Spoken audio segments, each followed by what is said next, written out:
Y'all know how I feel about City Pop. That it's dope. And I feel that way because it's dope.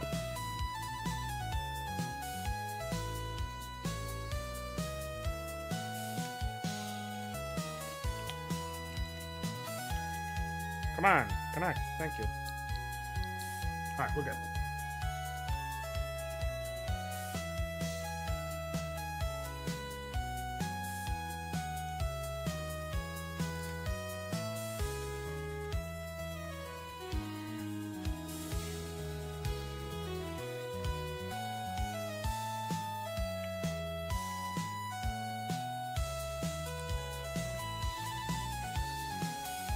Right, Longaway? I saw the video title that said Pokemon Stadium City Pop, and I went, I am fucking in. I'm in. Why is it not? Shouldn't do that.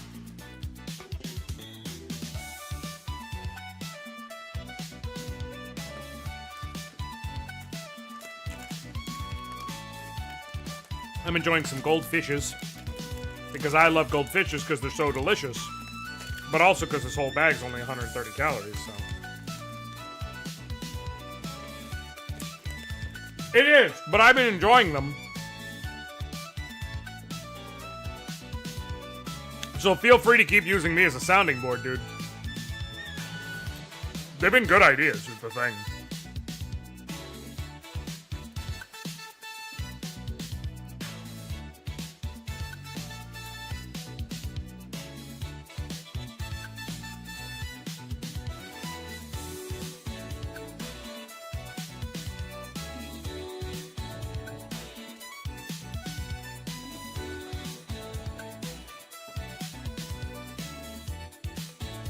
Apparently, I mean, you know, apparently, but at some point, I probably need to go and, at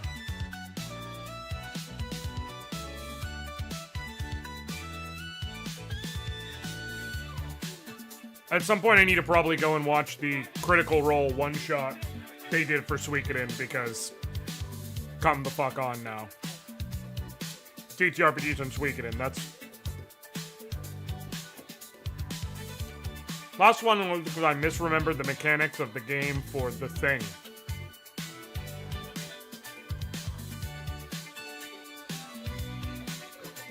Always wanted to check these out, never played any of them. Well, Mothman, first of all, welcome. Second of all,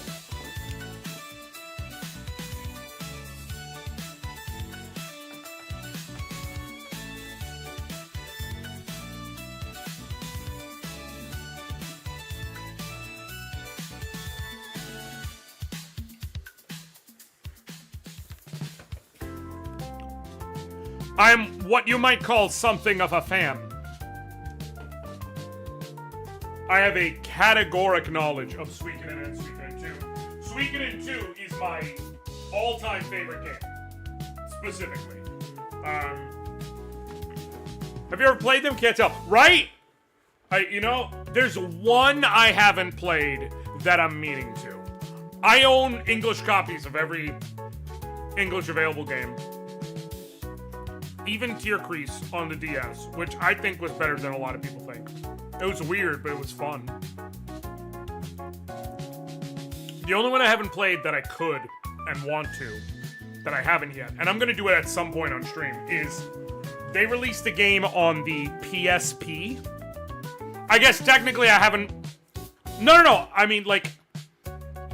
I played the Suikoden games as well. Whether or not you count that is on you.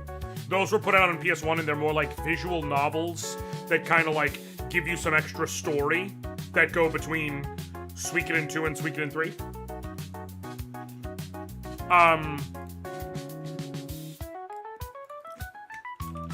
But on PSP, they came out with Genso Suikoden Sumugareshi Hyakunen Detoki, or the Woven Web of a Century, back in 2012. there is a fan translation patch available now. So at some point I do want to patch it and play it. I just haven't yet. But that's the only one I haven't played and don't, like, fucking own. I love this series. So much. It's, on a macro level, it's about war. On a micro level, it's about relationships and connections and fate. And all of it is so well built. Suikoden 1 is not nearly as good as Suikoden 2. But I did start with it when I was younger, so I have a very, very nostalgic place for it. And you can transfer your save file from 1 into 2 to get some cool benefits and things like that. So I want to do that.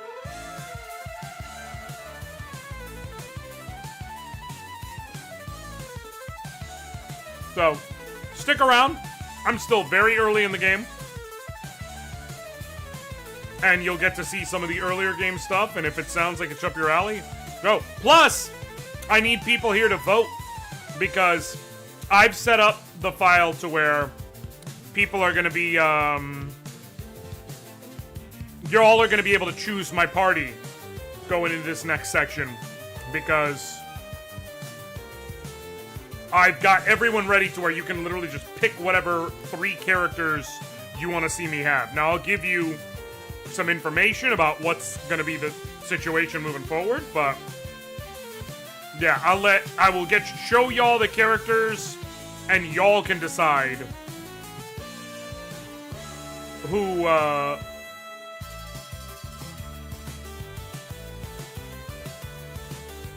y'all can decide who you want to see me put on the team, because can assure you, because I've done it on the PlayStation, and I will be redoing it in hard mode on the remaster at some point on stream, a challenge of Suikoden 1 with only losers. Literally the worst possible characters, without restricting myself to, like, putting characters in places to where they couldn't actually attack, which I will get into explaining.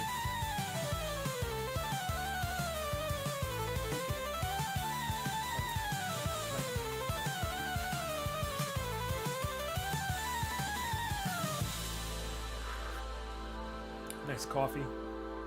I've gotten to the point I drink my coffee completely without sugar. Since I've been cutting down, I drink my coffee completely without sugar.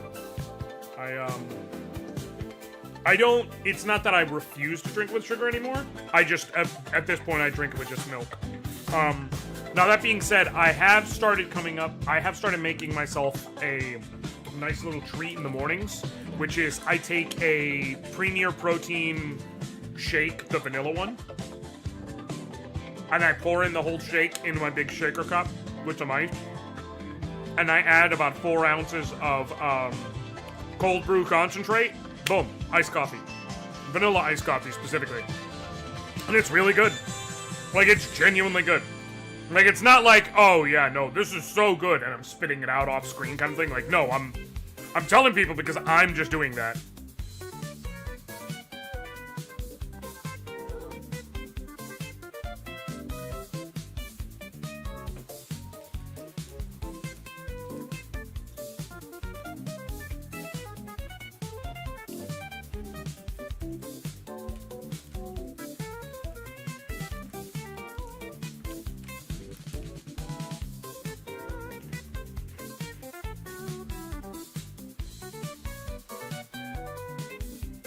And I do love PPSSPP.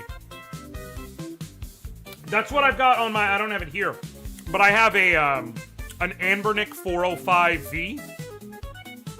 God, I fucking love that thing. I want to at some point upgrade it to the 406V, but my problem is I know as soon as I do, they'll come out with the successor, so I'm gonna wait.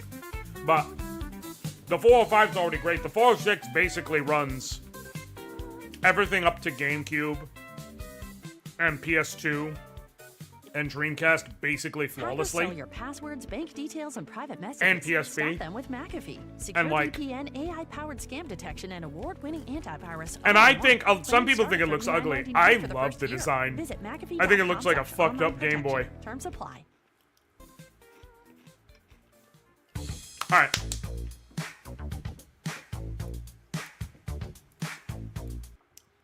Let's put it back, because that's... Oh, that's Run Raditz Run. No, this was. Hold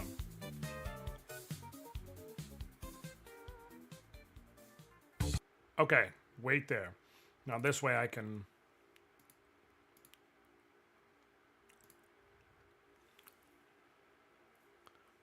Also, I categorically disagree with a lot of people. Like, so, I've seen some people who are upset. So I shared today. So I added, I pumped back into the Final Fantasy and Magic the Gathering card stuff. Because, what up, Jason?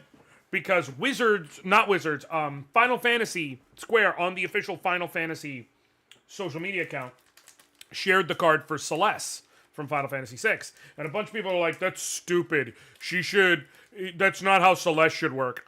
And they're all mad about it.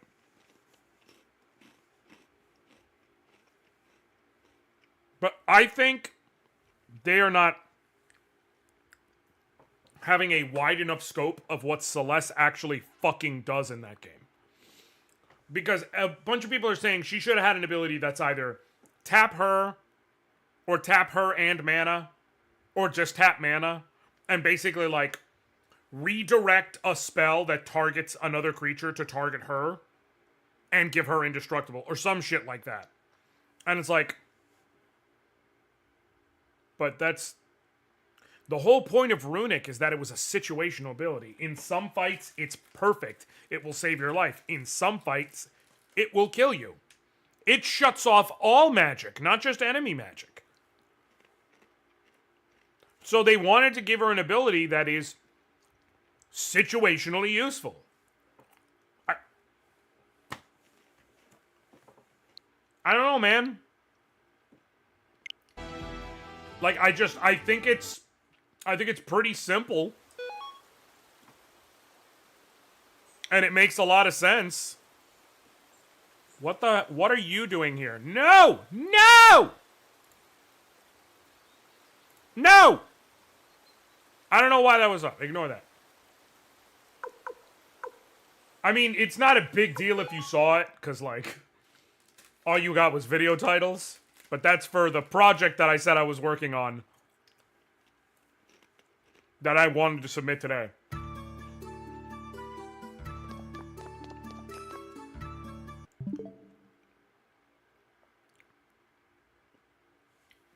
Sephi, you didn't see that because that folder clearly did not contain 186 gigs.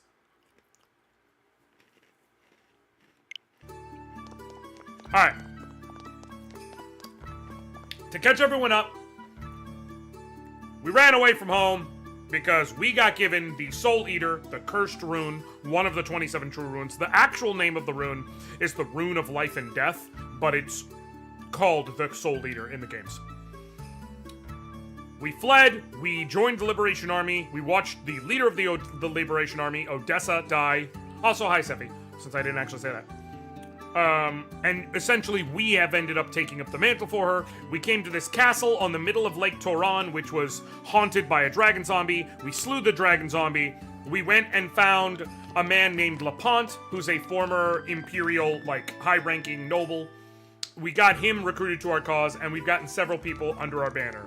Now, an elf came through, like, elves don't fucking associate with humans, but an elf came and swam across all of Lake Toran, and lake is a fucking misnomer. Like, it should be more like the Toran Sea, based on the size of it in the world. Like, it is fundamentally something that would stretch hundreds of miles across, but it's landlocked. So that's why it's called a lake.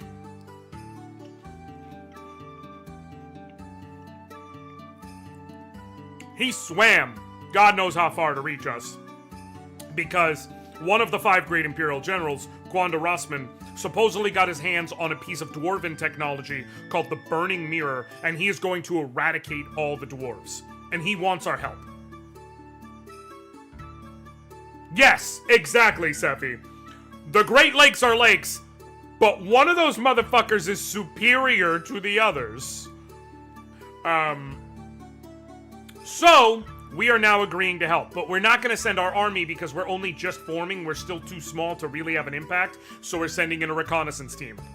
We are required to bring main character, Gremio, and Kirkus.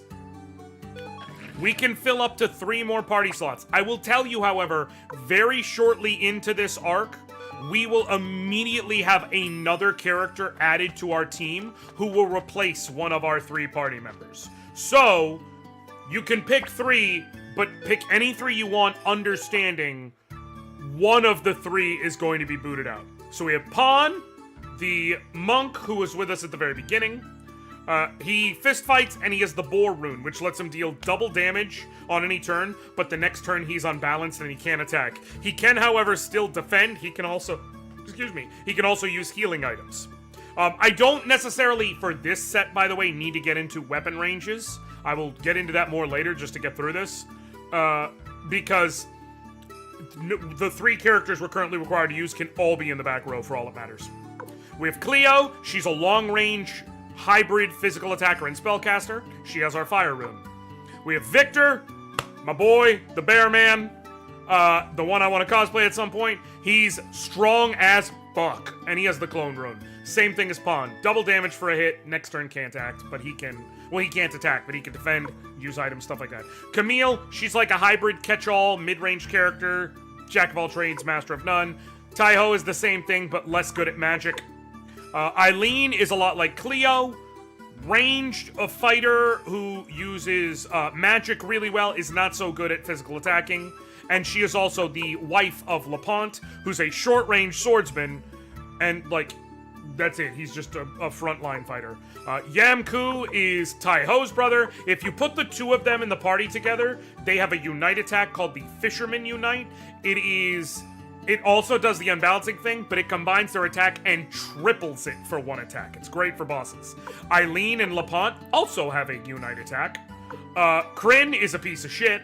I fucking hate him. He's one of those worst characters who I used in the challenge, and he's a long-range fighter whose only real notable stat is his speed, and he's kind of good with dex. So sometimes he can be accurate with critical hits. But his attack sucks, his defense sucks, his health sucks, his magic sucks. Mostly he sucks. There's Juppo. He is pretty much Kryn, but not as fast. He is slightly better overall, but very little. He has the gadget rune locked onto him, which allows him to deal, I want to say 1.5 times damage or 1.25 times damage. It doesn't have any unbalancing effect. It's just slightly stronger than his regular attack, but he can use it every turn. So, like, he can, once he levels up along the party, he can deal consistent damage. It's just consistently subpar. There's Sheena. He's a fuckboy. Sephi, you'd like him. He's a fuckboy. He is Eileen and Lapont's son, and he has a little bit of each of their stuff. So he's good at physical attacking. He's good at magic. He's good all around. He's not great at anything. And he is, as I said, a fuckboy. He also comes with the lightning rune. And so he is really good at single target damaging magic moves. There's Kai. He's got a little bit more of that jack of all trades, master of none thing going on, but he is the main character's stick fighting teacher. He is the only character in the game who gets a unite attack with the main character, and their unite attack has each of them hit all enemies on the screen once. So if there are at least 3 enemies on the screen, it's better than each of them individually attacking, and there are no drawbacks. Sidonia, he throws knives. That's it. Meg, she's another one, long range, kind of good at everything, not great at anything. Better at magic than Juppo for sure. She's also Juppo's niece. Luke, he is a mage. Look at everyone else in the game, like everyone else you see, like 51 magic, 54 magic, 54 magic, 100. He is a mage. Are we not acknowledging what? Are we not acknowledging what, Sephi? Say it. Say it with your chest. Say it with your chest. With your bazooms. He's a mage, he has a wind rune. He's a short-range fighter, but you don't want him in the front row because his attack and defense are ass. He would be in the party to wreck shop against a boss and in certain oh shit fights. But Grin is like you if you didn't date black women. I don't know what the second part of that sentence means, but I'm gonna keep it going. Antonio is one of the worst frontline fighters, but he can use a shield, so his defense isn't bad. But he's not a good fighter. Varkas, good attack. Also in this arc, his axe gets powered up to be one of the strongest weapons for a bit. So he'll have one of the 2 highest attack stats out of anyone we could pick, Varkas or Victor. Otherwise unspectacular. Moss, unspectacular medium range guy, not good at magic, kind of just whatever. Sansuke, he fights with a saw. He fights with a saw and hacks into enemies. He sucks at the beginning, but like, by endgame, he's actually not that bad because his saw gets really high attack. And then Sergei, he is like the poster child for worst character in the game. He's front range fighter with shitty attack. He has shitty defense. He can't wield super great armor. He doesn't have good magic.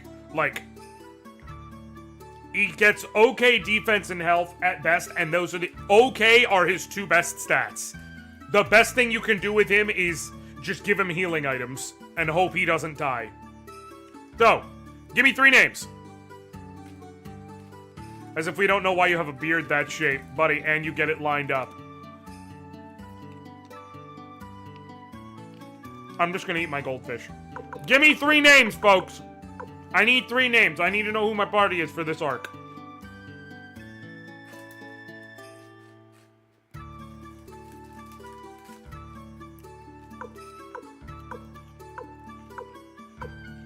Also, I've got everyone set up with their best gear for right now and their best weapons for right now. So when you give me 3 names, we move. Do I want to troll or do I want to pick good ones? Why do I feel like this is going to be a challenge run just from fucking happenstance? Grin, Juppo, and Meg. I don't like you. Mothman also... Fine! Fucking Grin! Here you go! Other people vote on names. If it's gonna be memes on me, that's fine. I've done it before. Give me 2 more names. Do y'all want to agree with Sephi's Juppo and Meg symposium here?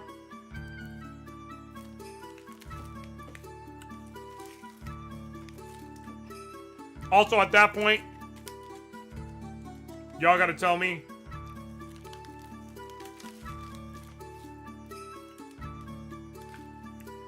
who is the odd man out, so to speak, when the one other forced character who's gonna join us joins us. Let's be nice and pick LaPont and Eileen. Put it to a vote. We've got Juppo and Meg, and we've got LaPont and Eileen. Do Juppo and Meg have a unite? I don't remember. Suikoden 1 unite attacks. I don't remember. They do! They do.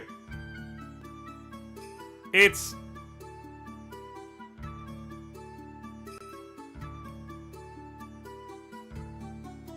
It's fine.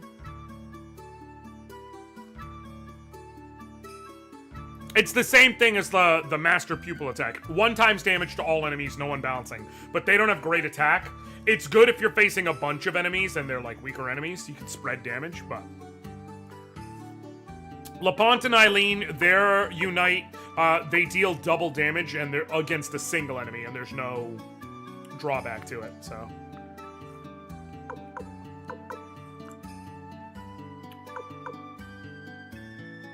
Did I give... I think I gave Kirkus the Wind Rune already, but if not, I'm gonna show y'all why you need to.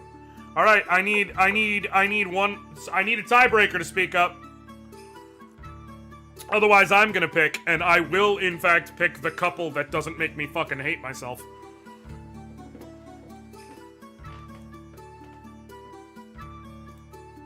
Mostly because I don't get to use them nearly enough. Hell, I'm in the playthrough I'm doing on my own, where I'm absolutely putting myself through hell early on, but I'm already done with shit. Juppo, Grin, Meg, got it.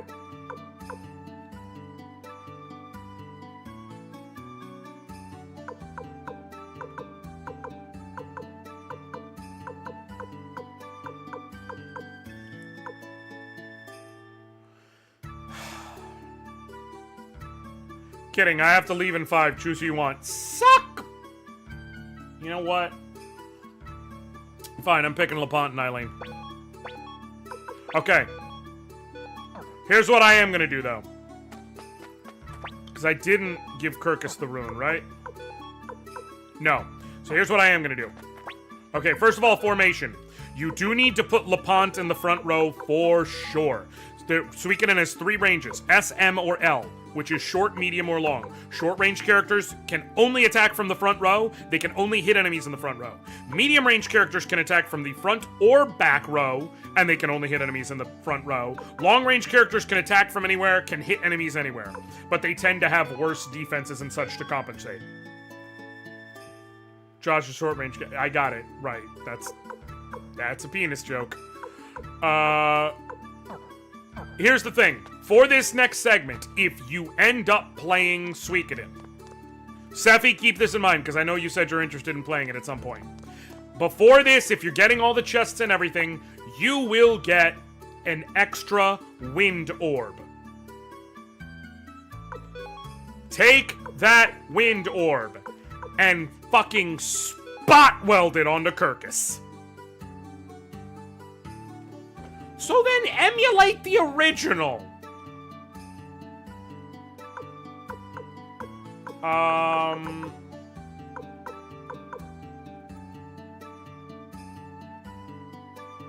want to do the counter orb? Is the original work? I mean, the original is all sprites?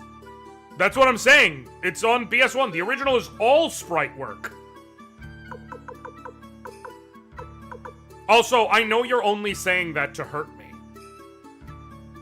So, I hope you feel good. We'll give LaPont the counter orb, because there's not really much else he can do that's useful. Yeah, but the sprite work is Uggs, too. Your Uggs! How's that? I like them apples.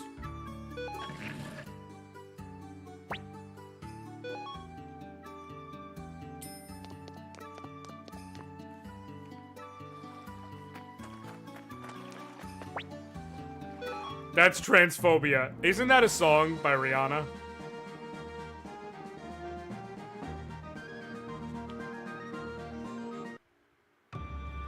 Isn't that a Rihanna song? Your mind is in transphobia. It's like the darkness in the light. No? Is that a different thing? Okay. For those of you who don't know, the joke there is that Rihanna has a song like that called Disturbia. To be clear. Alright, let's come here. Attach these runes. I would appreciate it if you didn't make my...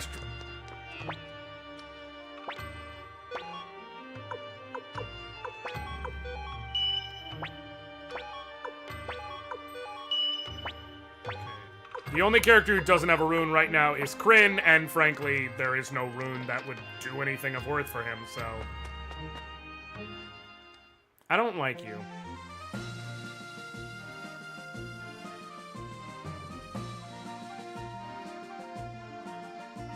I know.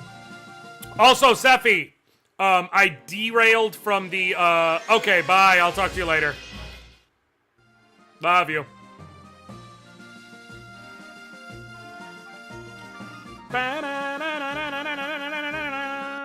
Okay.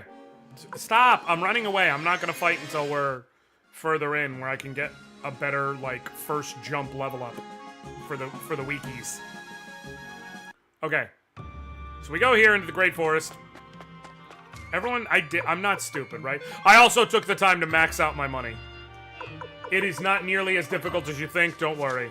I just gambled. But allow me to buy some really good gear very soon.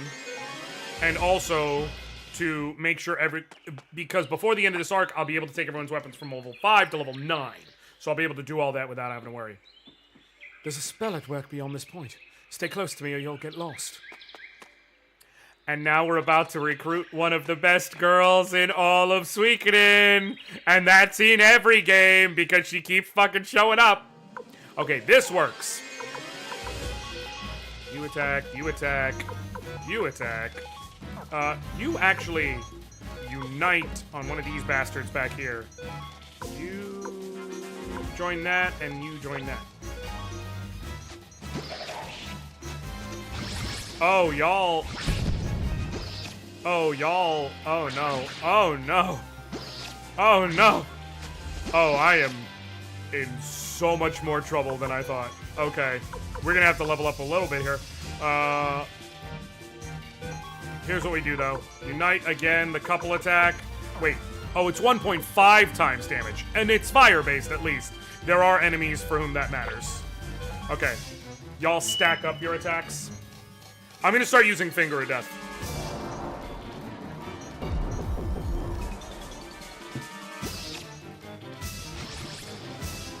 Kaboom!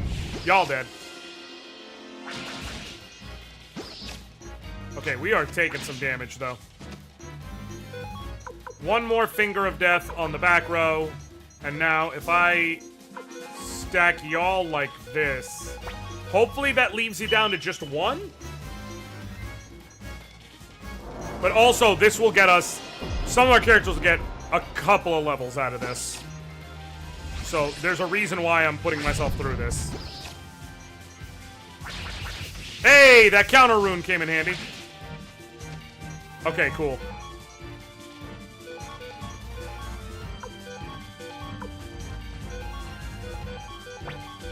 Cool.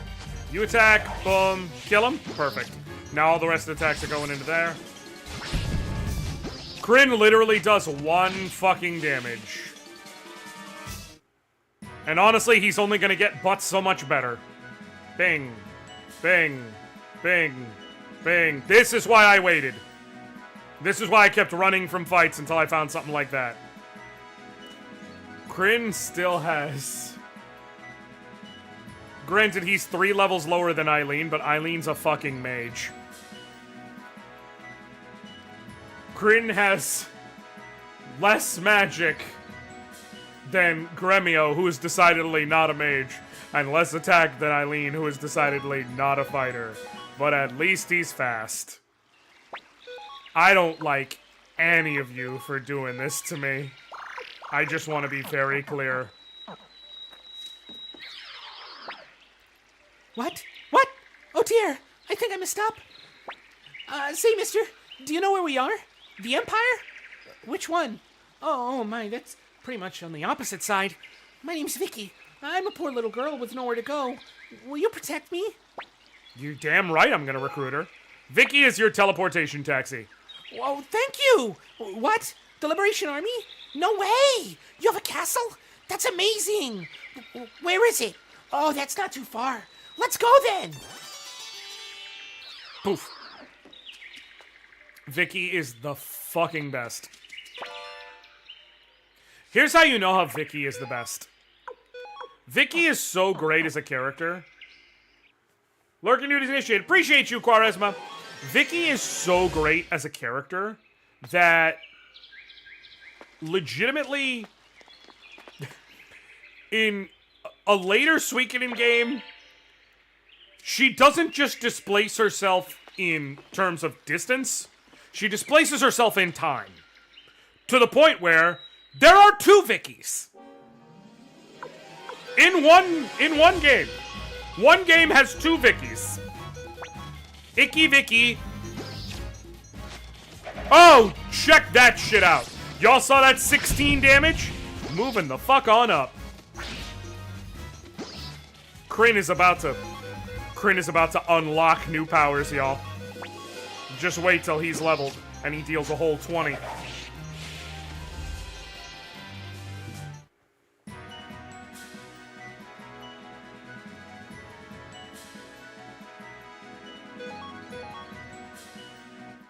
Yeah, but Vicky is so awesome. In Suikoden 3, there's 2 Vickies.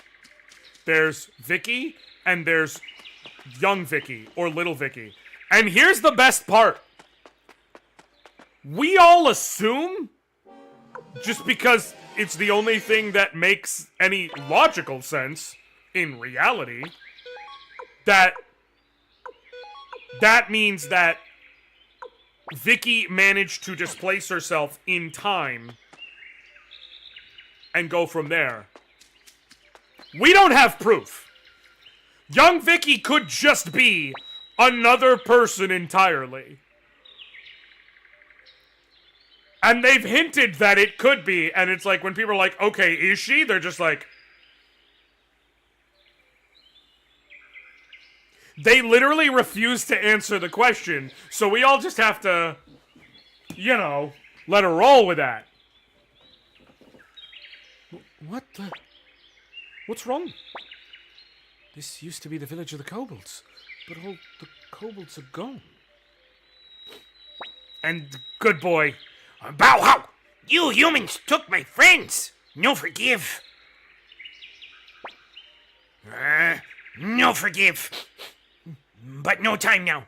Crow Mimi must fix everyone's sickness! He said something about his friends being taken and everyone being sick. Something must have happened here. Let's hurry to my village.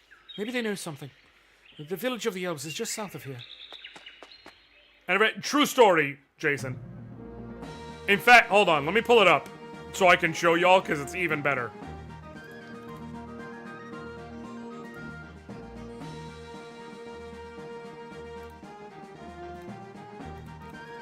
Suikoden Vicky.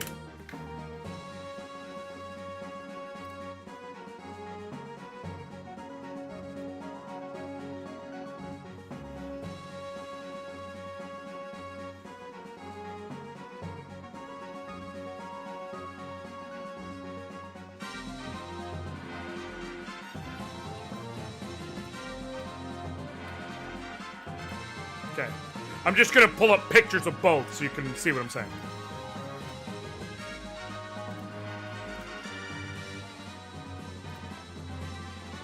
In Suikoden 3, you've got Little Vicky, and then you've also got Vicky. You can see they're wearing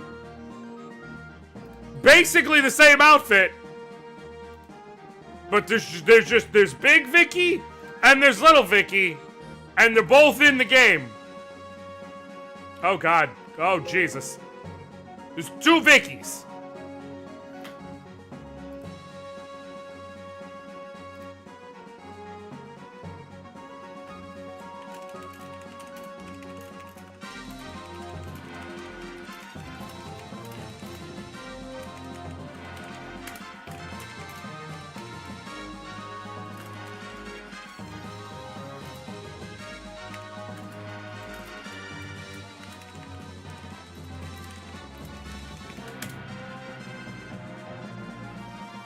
Okay.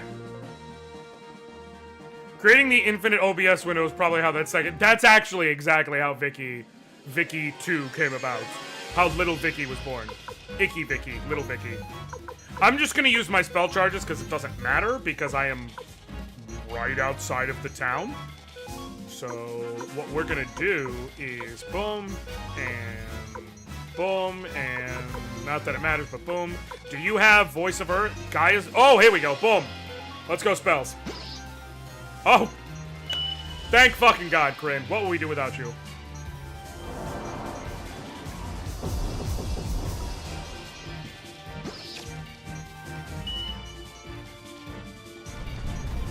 Voice! Gaia's voice! I don't know if I prefer that to Voice of Earth.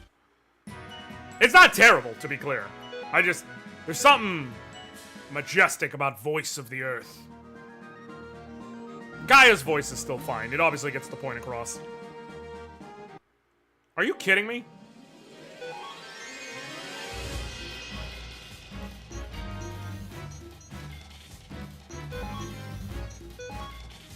Well, again, I'm about to heal up, so... no reason not to just use these spell shots and go from there. Sorry, I guess you guys all wanted to die.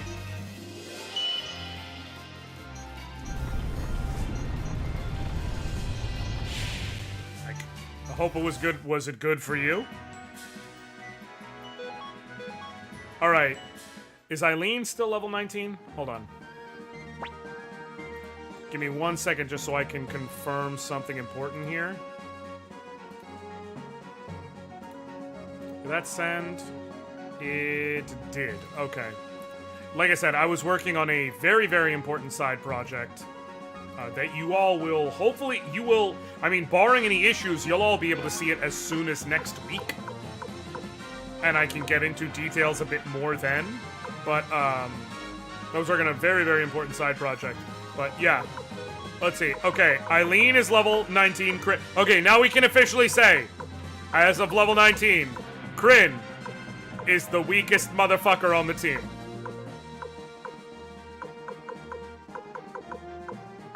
Again, he is an attacker. He is an attacker. Lepant, who is decidedly not a mage, has this dude clocked by almost 30 magic. And he is, I cannot stress this enough, not a mage. Okay. That's enough. Listen to me. I will not be ignored. Listen to you, eh? Never knew you humans were capable of intelligent conversation. So what do you have to say? Have you come up with a way of wiping us out with those tiny brains of yours? Quanda certainly has. He's planning something terrible. Not only will he wipe out you elves, he intends to burn down this entire forest, which also happens to be my home. As if you humans were ever capable of such a thing. Hey, lock this one up in prison. I would just like to point out she's being locked up for the crime of daring to believe humans are capable of anything. And trying to be nice and warn you of theoretical impending danger. Like, I'm not gonna say the elves are the biggest dicks the world has ever known. But man, they got a fucking rough rep on this one. Okay, we need magic robes for everybody. And then feathers for Eileen. She's got a blue ribbon, right? One feather for Eileen.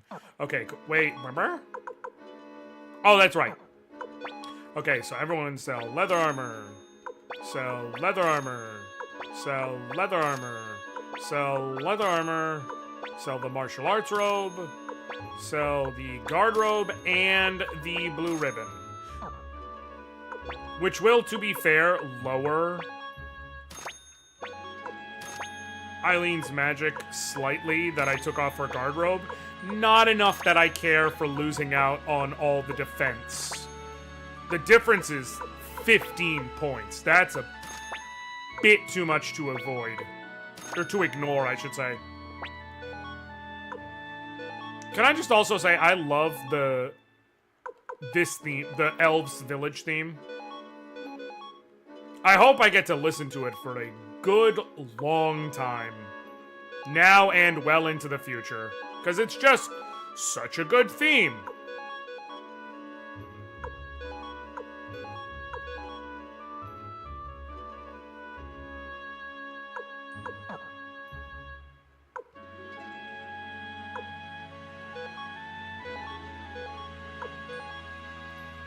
Right, you can come back and listen to it at any given point in the future is the thing, so...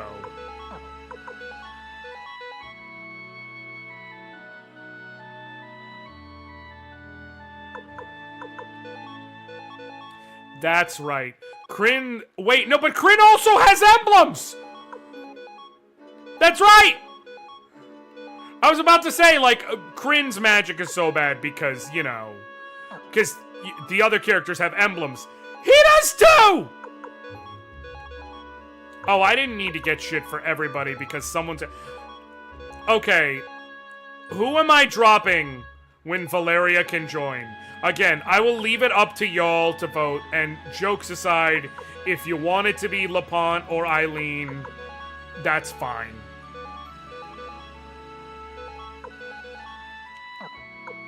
Here's the thing. Here's why I will appreciate you voting that way, Jason, but if other people vote for someone else, I'm okay with it.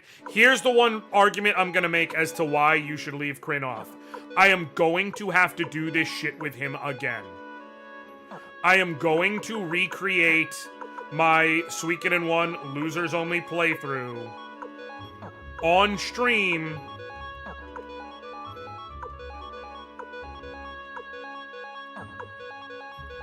And so I'm gonna have plenty of fucking Kryn in my life. Kryn and Sergei are the two characters who are in your party basically the entire game. They are the two worst characters in the game. I argue Sergei's even worse than Juppo.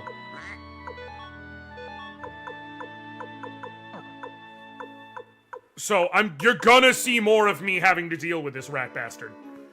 Also,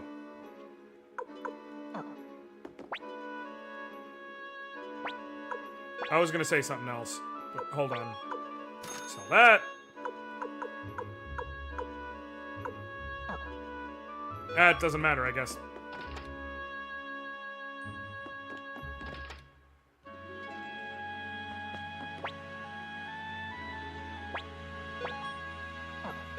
I should have brought an extra iron shield. Because otherwise I will have to I already know innately we will not get an iron shield that we can buy or that we find between now and, like, naturally going back. And so the only option is, I know Valeria can use shields. I would have to walk my happy ass all the way back to Kuon. And then realistically, the fastest way would be then go back to my castle and teleport back here. I ain't doing all that shit. Not for a couple points of defense. Kirkus, why did you leave me alone? I was so lonely. No, I didn't mean to leave you. How terrible of you going off on your own. You should have taken me with you. Was it fun out there? No, I mean, I didn't go out there to have fun. I couldn't take you because it was too dangerous. Well, of course. Hey, Kirkus, did you do something bad? Grandpa looks upset. Kirkus, why did you leave without my consent? What were you doing out there? There are those amongst the humans who are fighting the Empire as well. I left to get help from them, from the Liberation Army, to help protect the village of the Elves. Protect this village? What are you talking about? We don't need the help of humans to protect this village. True, for a time it seemed we were losing ground to Quanda soldiers, but they're just humans after all. They've ceased their attacks of late. But... Be quiet, Kirkus! Not only did you leave the village without my permission, but you dare to return with these loathsome humans. Throw them all in prison. Yes, Chief. What? Why? Why, Grandpa? Why are you arresting Kirkus?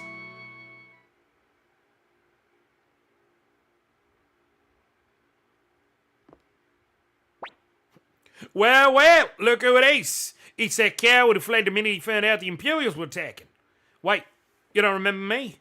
It's Stallion, the greatest runner this village has ever seen. Doesn't that ring a bell? You should have seen how quickly I ran when the bastard Quanda attacked. Ha ha ha! Who are you? The Liberation Army? You came here to save the elves? Glad to know I'm not the only fool here. You're wearing an Imperial uniform. That's right. I'm a fool too.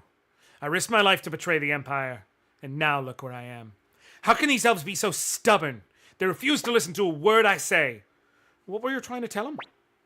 It was about the General, Quanda Rossman, who's in charge of this region. He's constructed a terrible weapon to completely wipe out the elves and put an end to their constant rebellions. A terrible weapon? What is it? I don't know much, but it's called the Burning Mirror. They say it can burn down an entire forest in an instant. Such a weapon would not only destroy the elves, but even the village where I was born. That's why I came here. I meant to warn the elves so I could prevent this Burning Mirror from being completed. But before you knew it, you were in this prison.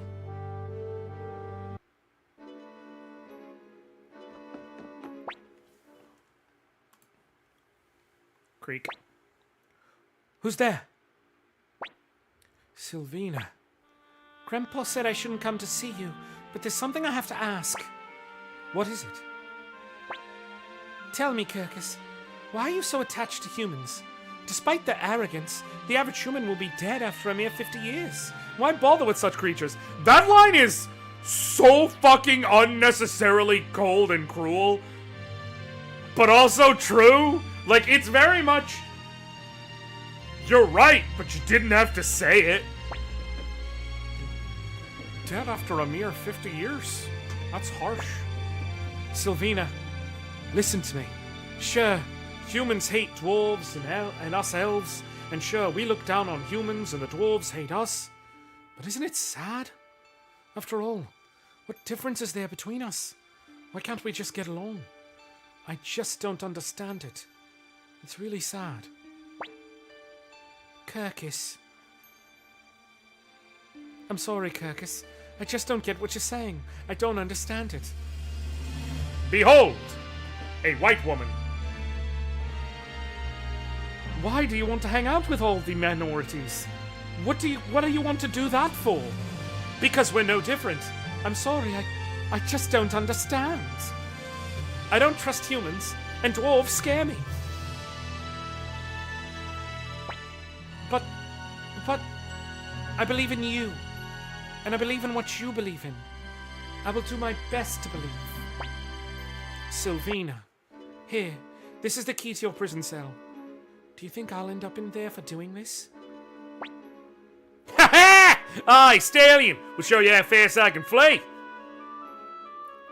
Impressive. Come on, Kirkus, you've got to run. Although probably not as fast as Stallion. No, I can't flee. I've got to do something about the burning mirror that Valeria warned us about. Did you come up with something? I may have an idea. Commander Anoriand, if we travel northeast from this village, we'll find the mine where the dwarves live. They should know something. Let's ask them for help. That's a good idea. Agreed. If we don't hurry, the damage will be irreparable. We must do something to prevent the burning mirror from being completed. Kirkus, you're visiting the dwarves? I heard they eat elves. Those are the exact kind of prejudices we need to overcome. Let's go, Commander Anoriand. This is how you know Kirkus? Slight dovetail. Kirkus has gotta be like this, y'all.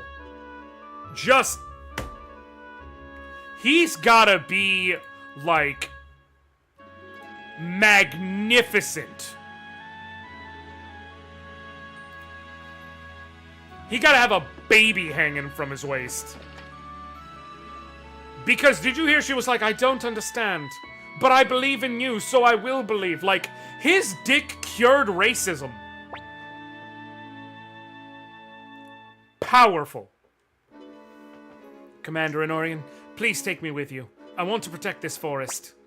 Valeria is joining the party. Please remove one party member. Go fuck yourself! Kirkus, do you want to come along, Sylvina? You're welcome to this time. I'm going to stay.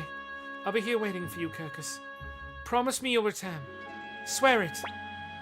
I swear it. I'll come back for you. I won't make you sad ever again. Don't forget your promise. Alright, we're going immediately back in. I need to upgrade whatever gear I can for Valeria, which is, I believe, going to be her armor and her 2 accessory slots. I don't think they have a helmet upgrade here for her, but they have one, I believe, at the dwarf village, so... I actually have 2. Yeah, I'm not gonna pay for a headband because she'll be able to get, she'll be able to get a half helmet at the dwarf village, and that will be enough. And the headband until then is 2 points. I'm not worried about it.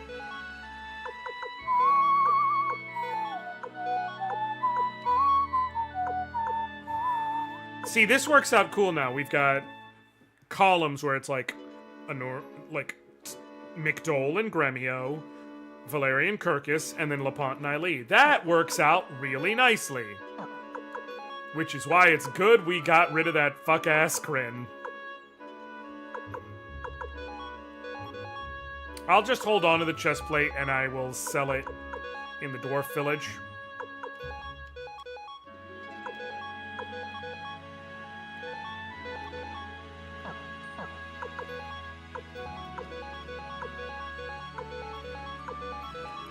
Alright, Valeria is actually a dope character. In my current run that I'm playing on the side, where like I'm playing through hard mode and want to have a perfect file and all that stuff, because of the particulars of I want to get as many characters as possible to be able to level to the maximum level,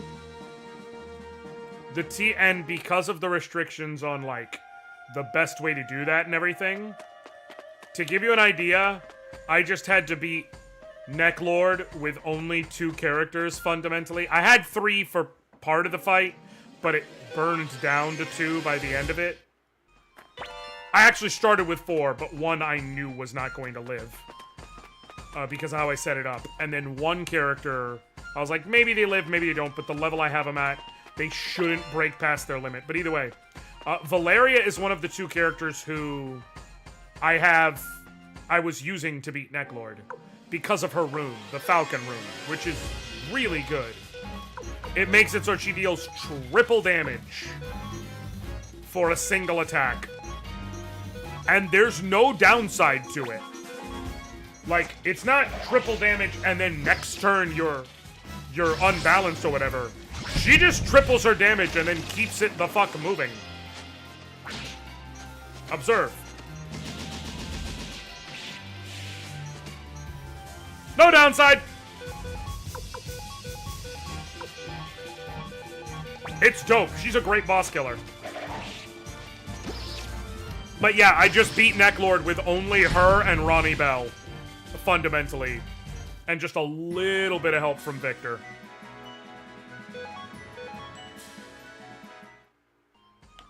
Cleo's entire, give in to that battle is she used the dragon incense once on turn 2 and then died. And TBH, going back into my mind of how it played out, I don't think it changed anything. Like, I think I had to heal the same amount based on how I had to heal after that point.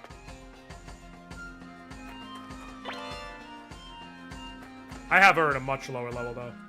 Basically, the TLDR is, if you want, there is a way to by the end of the game, if your characters are, like, your character's gonna be in the high 50s. 60 is push it. Like, that is if you spend some time making sure to fight a couple extra fights while you're in Greg Minster at the end of the game. Like, level 60 is high. Right? So, in other words, damn, if I did this a bit better, I might have... Oh, it wouldn't matter based on when he attacked. So the point is, like 60s, and because of how the leveling system works, going past that requires so much time, it's not worth it. There is, however, a way by fighting, if a character has an open rune slot, when you have access to Moravia and your whole party free, to make any given character automatically go from level 36 to level 96. I don't feel like I need to explain why that's really useful. Like, I feel like the numbers I just said do the explanation for me. Feel free to correct me if I'm wrong.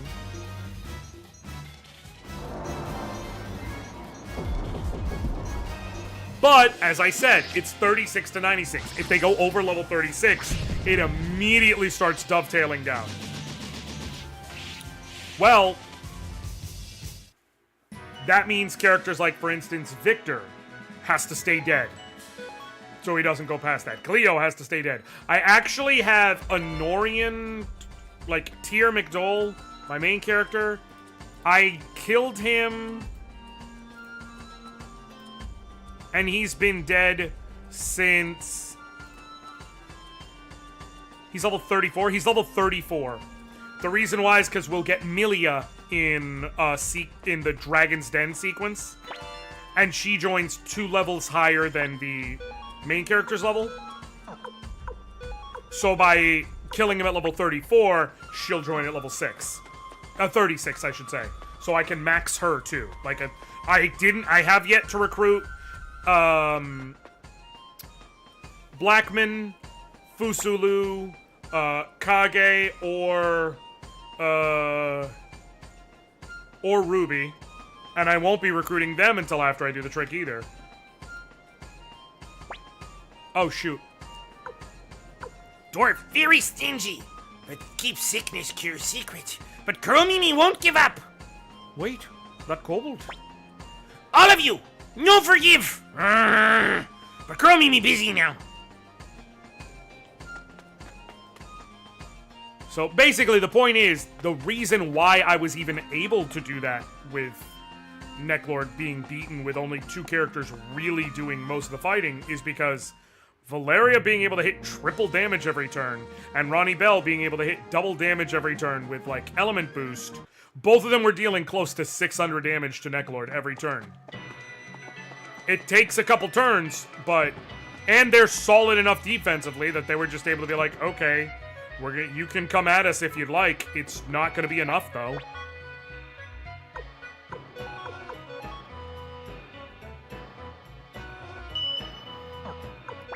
Okay, we're going to sell the martial arts robe. We're going to sell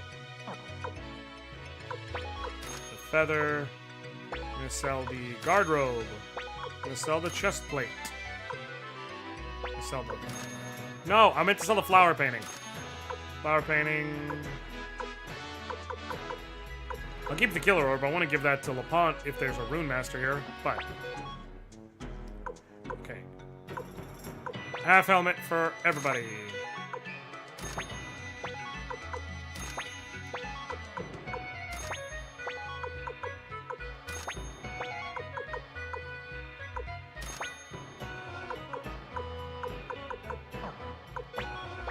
Sell everyone's pointy hat. No! You didn't have one. That's right.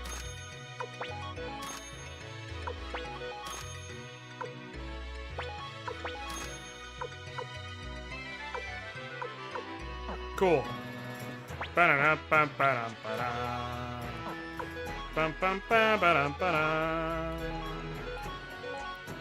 Okay.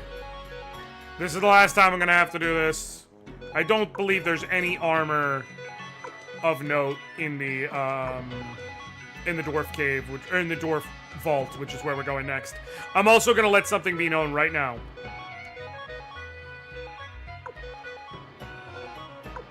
The chance of it happening is borderline non-existent, to be clear.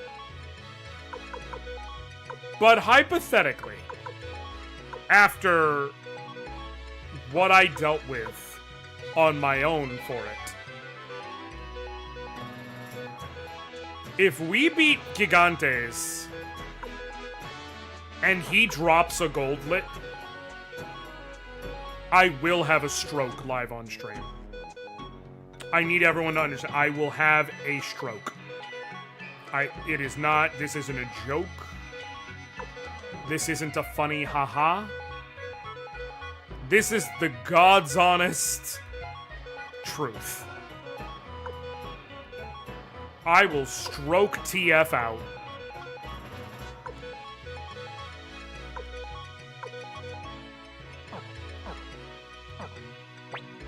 Oh, I forgot. Now equip. You keep those toe shoes bolted onto McDole until you recruit Mina. And around the same time you recruit Mina, you'll have access to guard rings, which will replace it. But this is where he gets main character privilege, but he also gets, I don't want to have to remember to change my shit later privilege. Okay, cool. Now let's go sleep at the inn. Is there a rune master here? I don't think so. I feel like there's not, but I might be lying. I can't remember now. Is there a rune master here? No. No. Alright, let's recruit Mies. Mas, huh? Okay. If Mas thinks you're alright, then you're alright in my book too. I'll help you out. Put me in charge of all your weapons. Now we can sharpen up to level 9 in our base. Okay, I'll go tell the chief of the dwarves that I'm leaving. After that, I'll head to Thunder Castle. Which is useful, unlike Moss, who in a normal run never gets used. Alright, up to level 9. We are starting with just a tick under 885,000. I'm acknowledging that for a reason. And mind you, we're only going to level 9. It gets exponentially more expensive as you get to each new available thing. Korinji 2.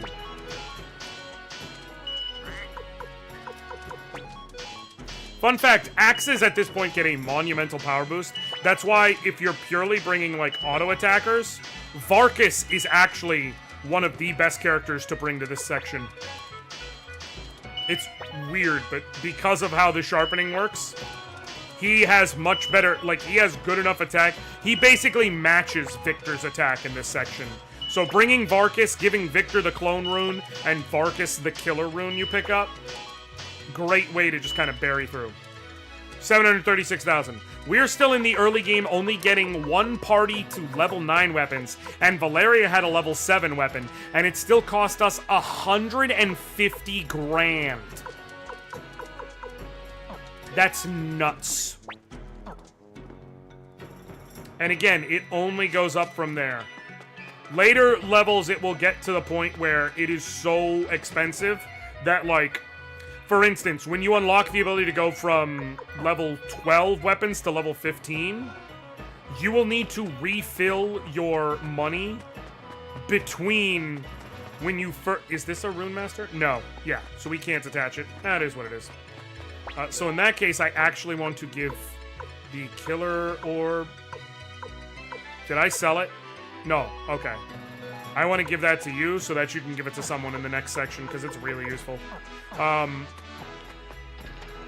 Yeah, you literally would not... Even if you maxed out the counter at 999,999, you would not have enough money to pay for everything going from 12 to 15 with a full party of 6. Ho ho! My, what rare visitors. Humans and elves together. What brings you to the dwarf mines? Chief of the dwarfs, we've come to ask a favor of you. A proud elf asking a dwarf for a favor? Chief, I'm sure you're familiar with the Burning Mirror. Well, of course I am. It's one of our treasures. Quanda Rossman has gotten hold of the mirror's blueprint, and he plans to burn down the forest. How delightful. Hopefully, he burns all the filthy elves to death in the process. How could you say such a thing? Besides, you expect me to believe some dim-witted humans managed to steal the blueprints from us? But it's the truth. A man named Kage stole the blueprints. In that case, why don't you give it a try? Prove to me you humans are capable of breaking into our vault and stealing our blueprints. Alright, we'll give it a try. This should be entertaining. Try to steal the flowing water cane from our vault. Do that and I'll believe you.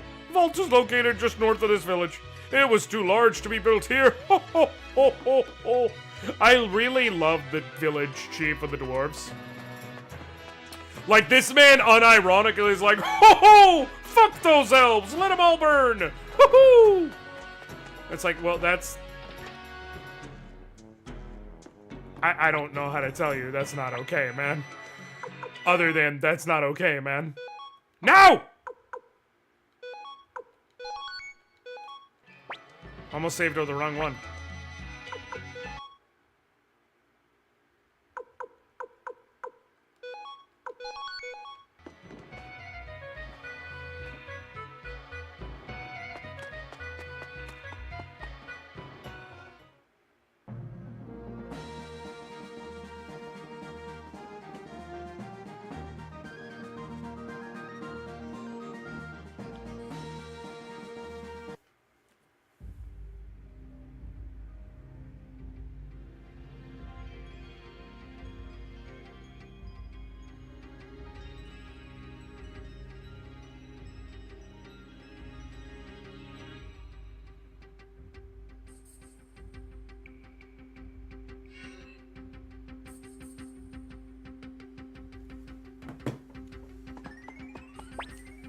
Chief told me everything. There's no way an elf could crack the security of that vault. Well, we didn't say an elf cracked the security of the vault. Actually, a human who's a ninja cracked the security of that vault. But ninjas in this world are, like, crazy, so... I'm gonna bribe them. I'm gonna wait until there's a bigger group to, again, get that, like, quick, easy level off of. Alright. Let me show you how to solve this puzzle easy. Turn the right one. Turn the middle one. Turn the left one. Go back over here. Off, on. Done. You can get the sunbeam orb. And you can just stroll your happy ass down.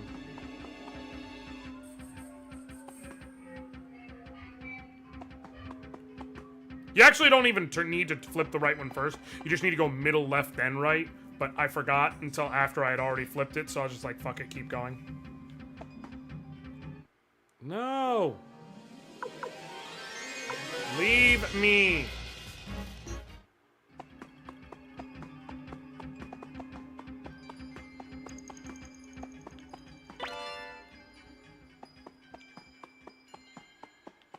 Okay. Come around here, and you go down, and you get, this is a magic robe? Magic robe. Which we don't need, obviously, but I wasn't about to wait until we got this far in, just in case. I don't want to deal with this! Come on, give me a group of, like, a whole bunch of death machines, please. So I can Gaia's voice them. Obtained a blue ribbon, also useless, but it can be sold. Come on. Why are there boars down here? What are boars doing down here, guys? Get it together, dwarves. Are they to feed the death machines? Is it a self-sustaining system? Alright, much the same. Skip the other two entirely. Come down. Go left. Wait, no, down on this one. That's what it was. You get the lightning rune piece, then... And then you go down on this other one. If you know what I mean. It's a flourishing ecosystem down there. Listen. The fucking... The Charlayans did it. In 14. No reason the dwarves couldn't do it here. Ho ho! We built a bunch of biomes! It allows us to do whatever we want down there. Ho ho! Fuck those elves! Ho ho! Like, come on, man. Use that on you. Okay. Please! Are you kidding me? I'm going to force a fight eventually because, like, I don't want to fight Gigantes at this level. Fine, close enough. No, I'm not gonna Finger of Death, actually. I'm gonna attack. You're gonna Falcon Rune. You're gonna attack. You're gonna attack. And you're gonna attack. And you're going to Gaia's Voice.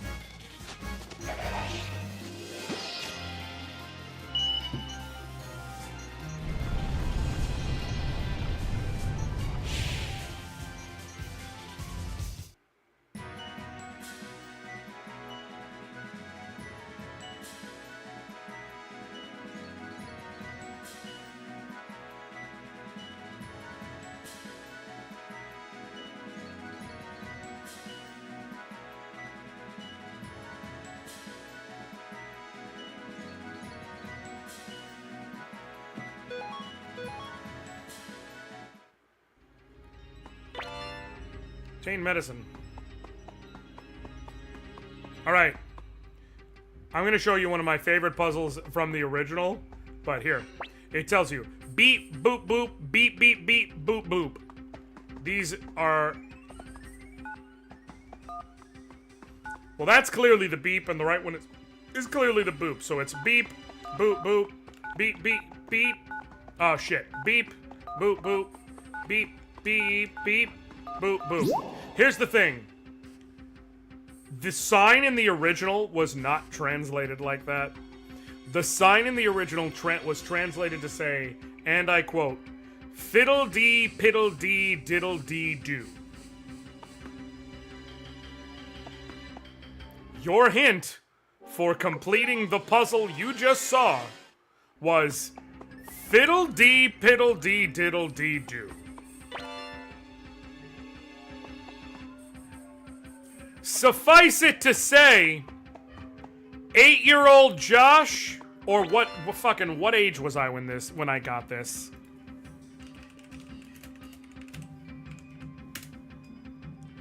I didn't get it in December of 95, but so I would be like 7-year-old Josh or thereabout. No, it was 8-year-old, because I was in 3rd grade.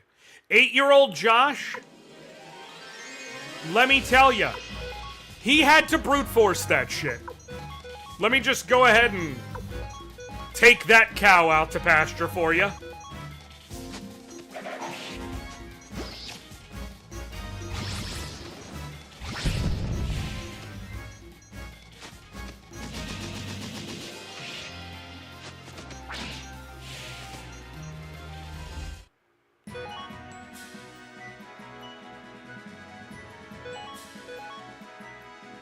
Like, I read that and I was like, well, okay. Thanks for the hint. And so I just kept pushing buttons until I figured out the pattern. I did go here. That being said, beep, boop, boop, beep, beep, beep, boop, boop is actually... It's good and it's instantly recognizable. Hey, appreciate you, feel like how you doing? Good to see you. Thanks for dropping by the stream. I appreciate you, friend, and I'm glad that you are here, cause it's always nice to see my friends when they drop by the stream. And I'm gonna stop right now. Thank you for the follow, Zuban. How you doing today? Welcome. Appreciate it. Welcome in. If you find yourself to be a Suikoden fan, you are in the right place. If you like retro RPGs, you are in the right place. If you came here by accident because you mistyped my name as like Anna Randall, I don't know, then you're in the wrong place, but you're still welcome. I mean, I'm not gonna tell you what to do. I'm not gonna come to the Cheetos factory and tell you how to put them in the bag.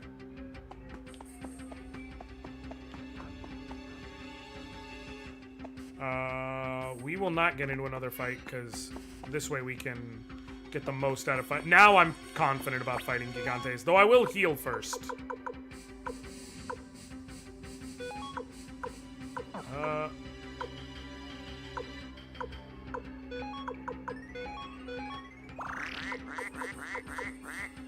Alright, cool. I really hope they fixed the buff spells in this game. Because the defense-boosting Earth spells were originally busted and didn't do anything. They just didn't do anything. Like, they said they increased your defense, and they did not increase your defense. So I hope they do. Here is why. This is why you spot weld that wind rune onto Kirkus the moment he joins your party. Clay Guardian on... Probably on Le Ponce?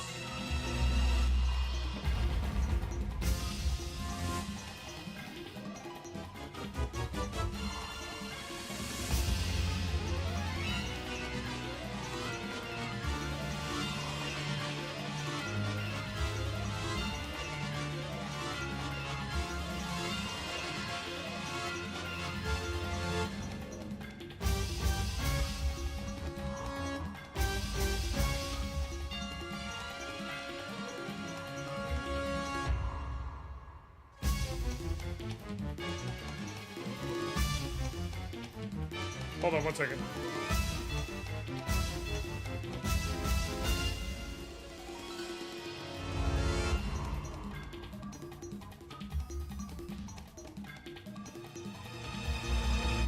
Just something to do with my kids. Okay, cool. Alright, so. Here's why you... That was a critical hit. Here's why you spot welded on him. Gigantes is weak to wind magic. If you really want to completely eliminate this bastard as fast as possible, here's a warning. The fastest way to do it is,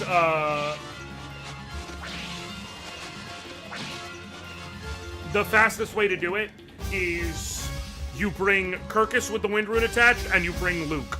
If both of them use the shredding, and you have Valeria using the Falcon rune each turn, and your other character's attacking, you will kill him in 2 turns. Like, that is just the math. In this case, we're gonna need a little bit more than that, but it's fine. Valeria.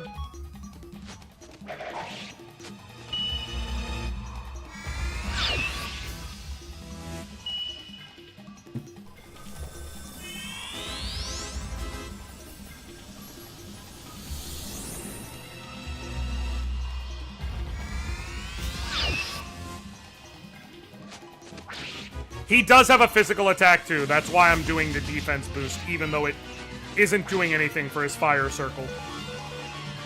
Besides, I don't, like, her Earth spell is not going to do much, so... Now we need to just do this the old-fashioned way. 1 more defense boost, and then we'll switch to using the Unite attack.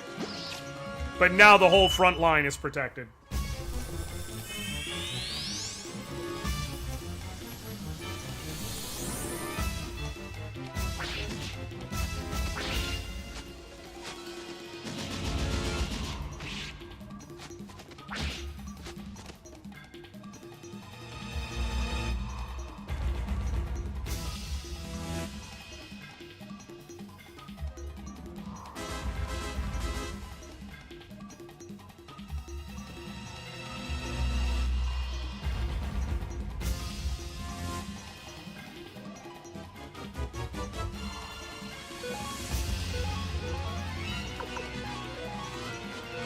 Okay, Unite. How far in the game are we? So, this is the... Absolutely, technically, this is the 3rd boss. Reasonably speaking, it's the 2nd boss. The first boss, the Clay Golem, you can literally fight within about 15 minutes of starting the game, and it's more of a tutorial on being a boss, just without being a tutorial, than anything else. He is barely stronger than the encounters around him. The first real, like, okay, this is a boss, is the Dragon Zombie, who we faced a little earlier, and now Gigantes. We're very early in the game. We have not even gotten into our first war encounter yet. We will be getting into that in a little bit, but this is still very early on. So if you're trying to see kind of earlier gameplay, maybe a couple hours in, this is about... And mind you, I did some extra stuff, and I'm going a little slower because I'm voicing things and streaming it, and I took some extra time to set up levels and things like that. Or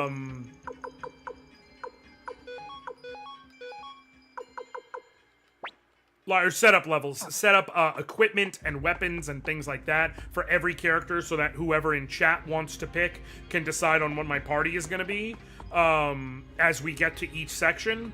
But, like, in a normal run, this is like 4-ish hours in. And the game is 18 to 20 hours. The second one has a lot more to it. This first one is much... and as far as that's so many characters, you start the game with 5 characters. So the thing about Suikoden, and it's kind of its standout thing, is you're recruiting the 108 Stars of Destiny. Because it's based on one of the 4 great works of Chinese literature, the Water Margin. And every character is born under one of the 108 Stars of Destiny that you recruit. So you recruit 108 different characters to your army. Some of them come naturally through the story, some of them are optional. And out of that 108, roughly 70 of them are combat characters. And you have 6 in your party at any one time.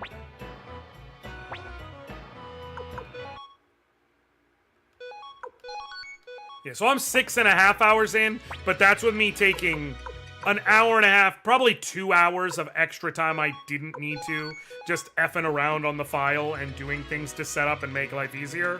So yeah, this is probably 4.5-ish hours into the game.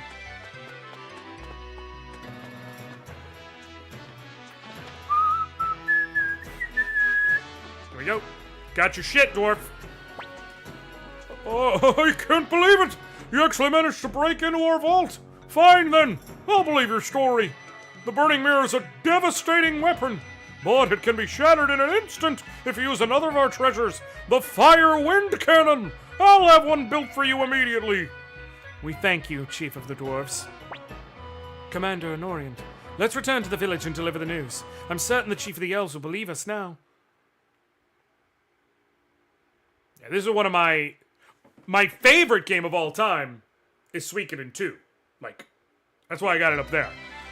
But I have a very, very deep and abiding love for Suikoden 1. It has a soft spot in my heart because I got it when I was in the 3rd grade. And, like, it's just one of my all-time favorite games. Oh, I wanted to sell shit. I'm gonna do that now for reasons. Just trust me, it's better I do it now.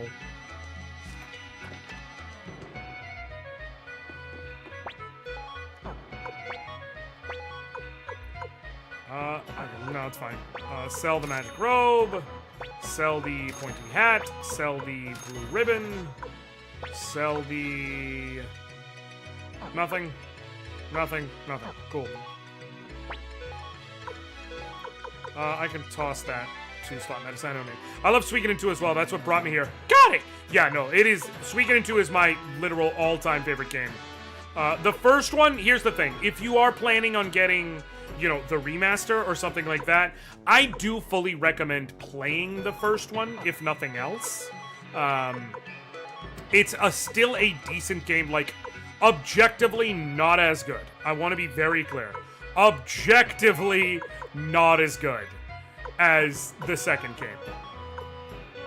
But it's a decent little game, and more importantly, when you beat this game, you can take your save data and transfer it into Suikoden 2, and by doing that, you get certain little boosts to certain characters, like any of the returning characters will get a level boost based on their level at the end of the game in this one, slight weapon sharpening boosts based on that.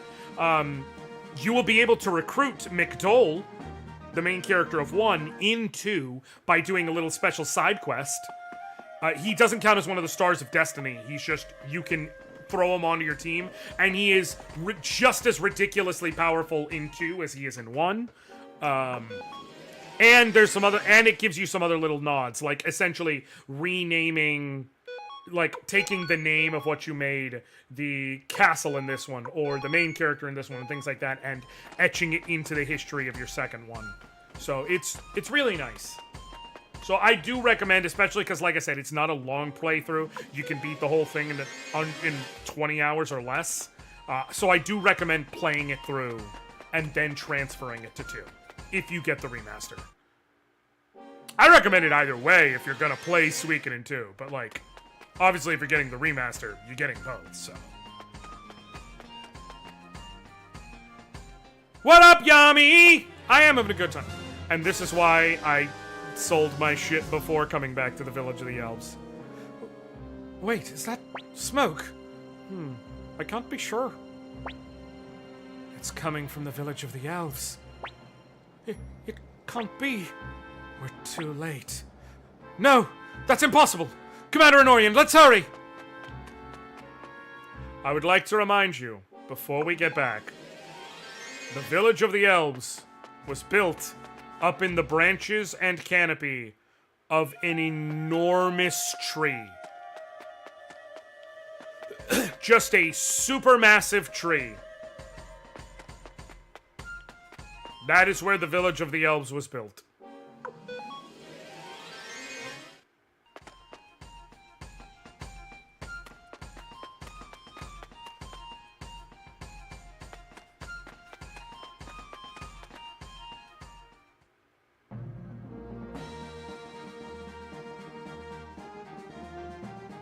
No.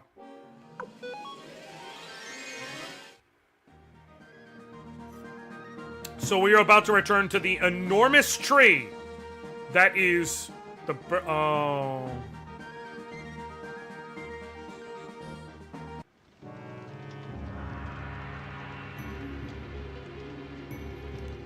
Damn! This is terrible. How horrifying. All our efforts. That's right! They were in vain! Everything we did was in vain! But why?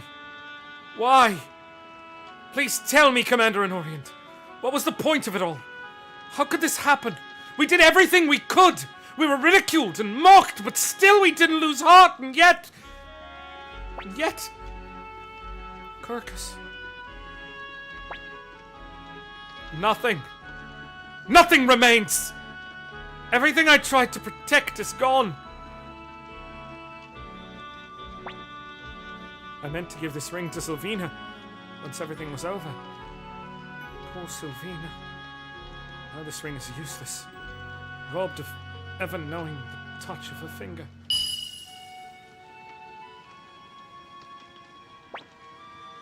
There's nothing left for me now.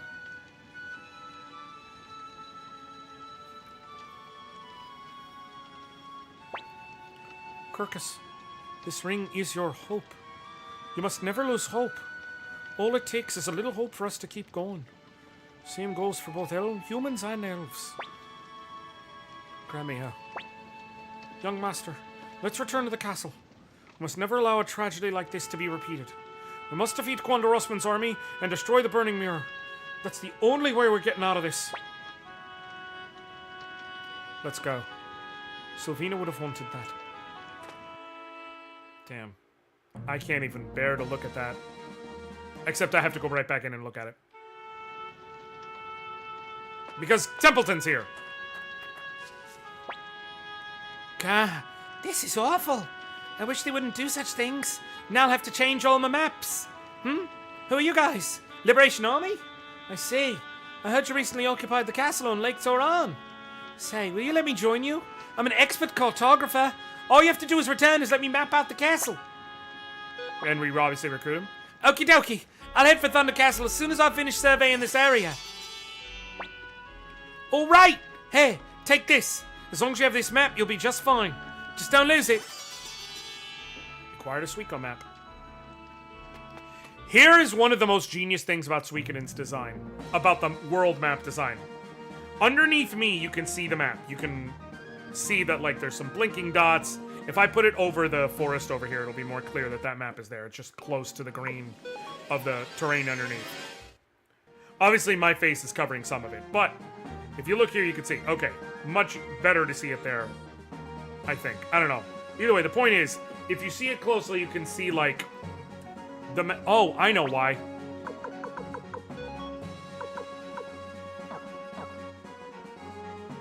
I think that helps it, but I'm not sure. No, it doesn't. But whatever. Oh, there we go. So you can see there's some, like, different color gradients and things like that. This is the actual map of the area around me. The flashing dots are any area where you can go to as, like, a town or a fort or a mountain or whatever else. But the way they've designed it, that map doesn't scroll. Because it doesn't need to scroll. Because every section of the world you're in can only access but so many places, and then you have to go through another place to get to another section of the world. So every section of the world essentially displays its own portion of the map, so it never actually needs to have scrolling. Which is kind of brilliant map design, really. Girl Mimi can't get caught here. Must help everyone. Who the hell are you people? Wait, you're that traitor Valeria. Fancy meeting you here. There's a bounty on your head, you know. Might as well turn yourself in now. Young master, we're surrounded. We may be in trouble here. Maybe? Trust me, we're in trouble. Hey, you there. If I turn myself in, will you promise not to hurt the others? You want to strike a deal? Fine. I swear on the gods we won't lay a finger on them. Valeria, if they arrest you as a traitor, they'll put you to death for it. I know. Then why? The Burning Mirror has to be destroyed. Who will do that if we all die here? The Liberation Army must not lose its leader. Not now. It's your duty as their leader to stay alive. That's why...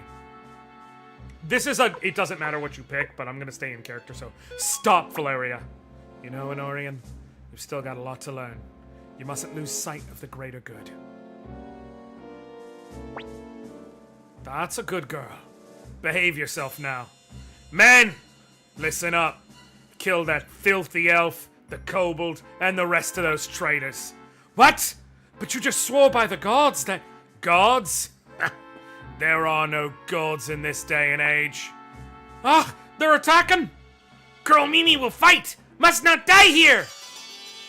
This is also something I'm glad they fixed for the remaster. In the original, every time a character joined, like right before a fight like that, like LaPont did in his sequence or Kuromimi just now, they automatically got shoved into slot 6 of the party, which is back row, far right. Here, they actually, when they force that to happen, they throw the character, they use, as far as I can tell, some smart targeting to push whatever character makes the most sense into the back row to allow the most possible characters to attack, including the new character. So you don't have to worry about, like, not being able to use them in the next fight. Now, granted, it doesn't matter here. And it doesn't matter here because I'm just going to have these motherfuckers get swallowed by the earth.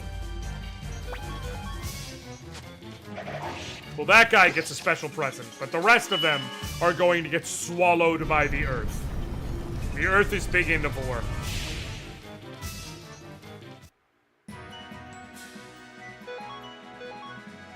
Oh, yay, free leather armor. Thanks. We won't hold them off much longer. Looks like this is the end of the road. You are weak! Kuromimi won't give up! That's right. Keep up the tough talk. Come on, men! Let's finish him! Commander Anoriand, we've come to help. What's this? Sir, some bunch calling themselves Liberation Army showed up and... What? Retreat! Run for your lives!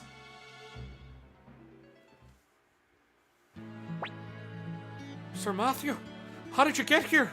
The only way is through that forest. Someone told me about the burning mirror. Kirkus! Kirkus, Kirkus, Kirkus! Oh, how I've missed you! Sylvina? But how? It's all thanks to me! Stallion was amazing! There was a bright flash, and then he came running at incredible speed! Wish you could have seen how fast I ran! That was a once-in-a-lifetime escape! Sylvina! Oh, Sylvina! Hey! Don't you want to hear about my great escape? Here's the ring. I guess we should never abandon hope. Gremio. Wait, what's going on? A ring? What is this, Kirkus? Well, you know, once everything is over... After you left the castle, Humphrey and Sanchez arrived, and they brought with them the survivors of the old Liberation Army. We now have enough forces to face Quanda Rossman's army. Stallion was in Suikoden 2 as well. Commander Anoriand, please give the signal to advance. There are... I want to say 16 characters that go from Suikoden 1 to Suikoden 2, but I would have to double check the exact number. In fact, I'm curious. Let me pull this up in the background. I want to see if I got this correct. Quanda Rossman, I'm going to make you pay for burning down the forest. For burning down our village. Liberation Army? You impudent traitors. I, Quanda Rossman, shall punish you on behalf of His Majesty the Emperor. This is the new Liberation Army's first battle. Please stay focused and give it your utmost, everyone.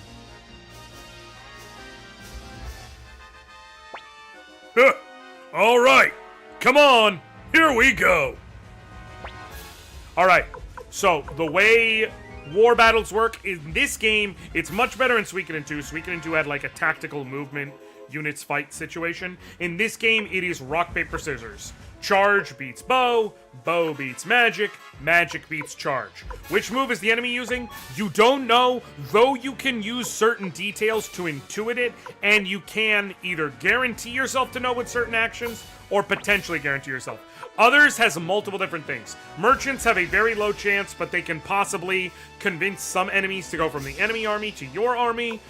Strategists increase your charge attack power for a couple of turns. It is a couple of turns equal to the number of strategists that you have recruited, and thieves, they can investigate and tell you the enemy's next move, but it has a chance to fail. Later we will get ninjas. They will always tell you the enemy's next move. So first we send... Actually, before that, I am going to do... I'm going to pull this up and check real quick. So here's the thing. In the first battle...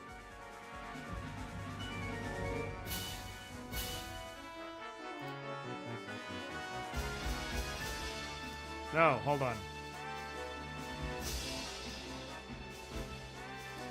Where is it? I could have sworn there was a...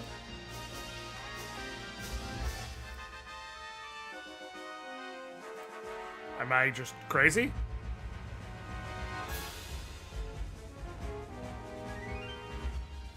I guess I'm crazy.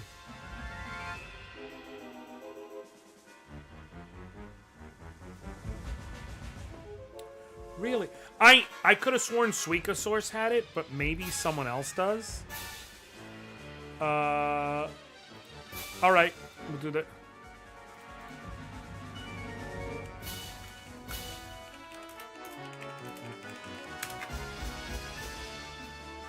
Yeah. Am I missing some shit? It's there, but it's not accessible on the gameplay guides link for whatever reason. So here's the thing. Turn 1 will always be, against Quanda Rossman, will always be Quanda's attack, which is a charge attack. So you just use magic. Don't waste your thief. True Wind Rune, demonstrate your power. Here's the thing. If you use magic against a charge or bow against a magic, you not only do super damage, you don't take any unit damage back. So those are always the best case scenario. Now, Quanda has a chance to do charge, bow, or magic, and we don't know. There's a 50% chance of charge, 25% each, bow or magic. Leave it to me! The enemy will use... I couldn't find out. Okay, so here's where it gets dangerous. If I charge in, I could be in trouble. The only one where I know... There's none where I know I'm safe, actually. But the only way I'm really, really fucked is if he uses magic. So I'm going to charge and hope he either charges or uses bow. Which is a 75% chance. He says here, it's time to demonstrate the power of my wisdom. In the original, the translation was, see the power of the science! And it's just like, here's the plan. Make sure to follow my orders to the letter. Charge attack power for our units is increased. Please don't be magic, please don't be magic, please don't be magic. Cool, we're fine. That's not optimal, but it's fine. Hold on 1 second. Hey, buddy. What's up?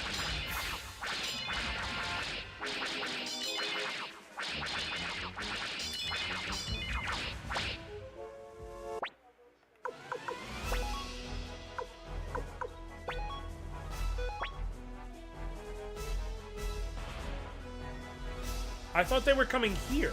I thought you two were coming here.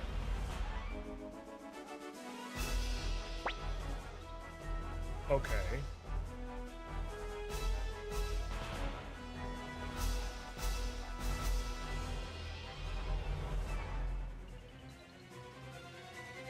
In other words, tomorrow I'm going to bring you guys both home and then you're going to sleep over there. I guess that's... Call your mom and make sure she's okay with it. I'm fine. Okay, but in other words, you need to get the answer from her. I am fine with it. As long as she's fine with it, and I'm mostly sure she will be, then you're good. But I am fine with it. Yeah, bye-bye. Gotta love being a parent. Alright, it's a bow attack, so we're just gonna beat his face in. We'll send in the LaPont family. By the name of my sword, Korinji, I shall defeat you! And yeah, it's RNG, Zuban. It's way less RNG later. Because, like I said, you will get up to 3 ninjas, which means you'll get up to 3 straight shots of guaranteed to know what's coming.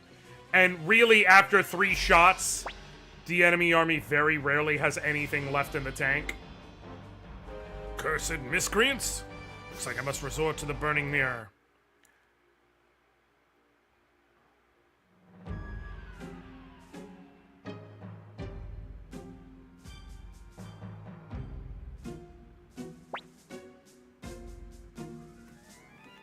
Hold on. Yeah, buddy. Okay. Text her what? I thought you said they were already cool with it. Yeah, I'm streaming right now. Yeah, I'm going to. I'll be back.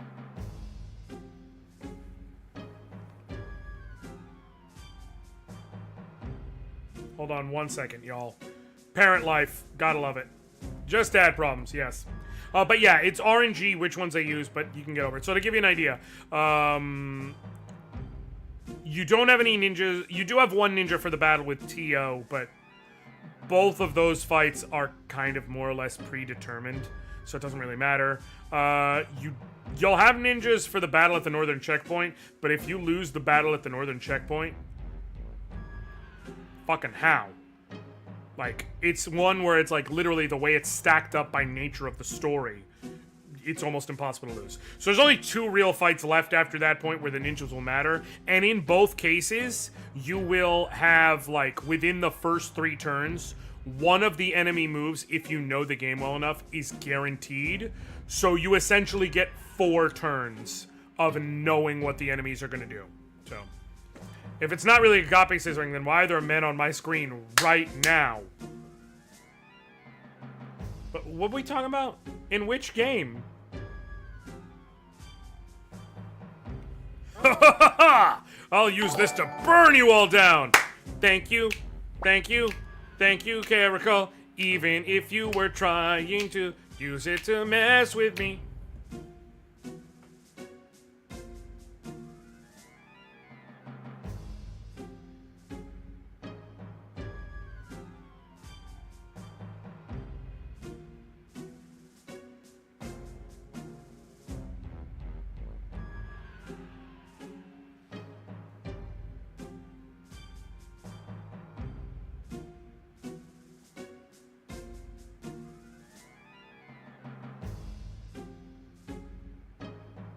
Hold on 1 second.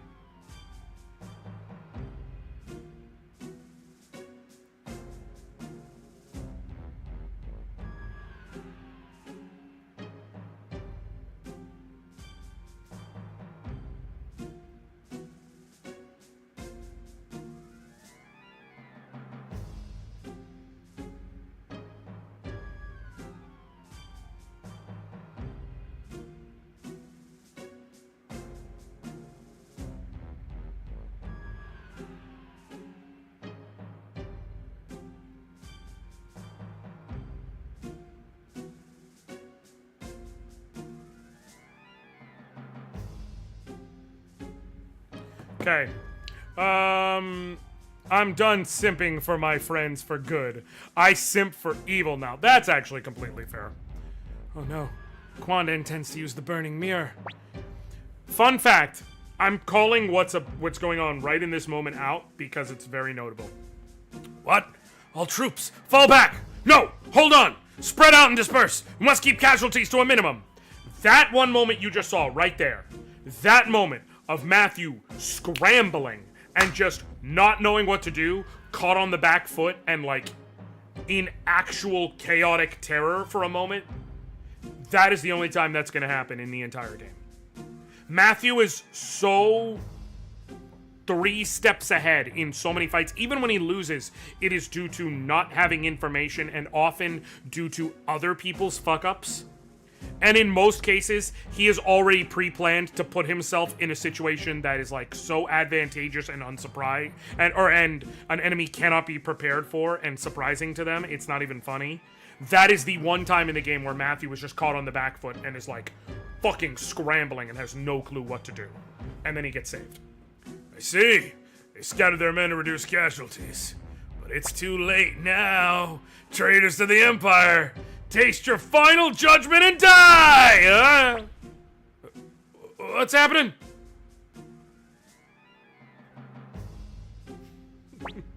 Ho ho ho! Oh, that's what you get for stealing! Witness the might of our firewind cannon! It's the chief of the dwarves! Looks like we made it just in time, young elf! Alright, now we gotta do is storm the castle and take Quander Osman's head. Let's go, Anoriand! I'm coming too, young master.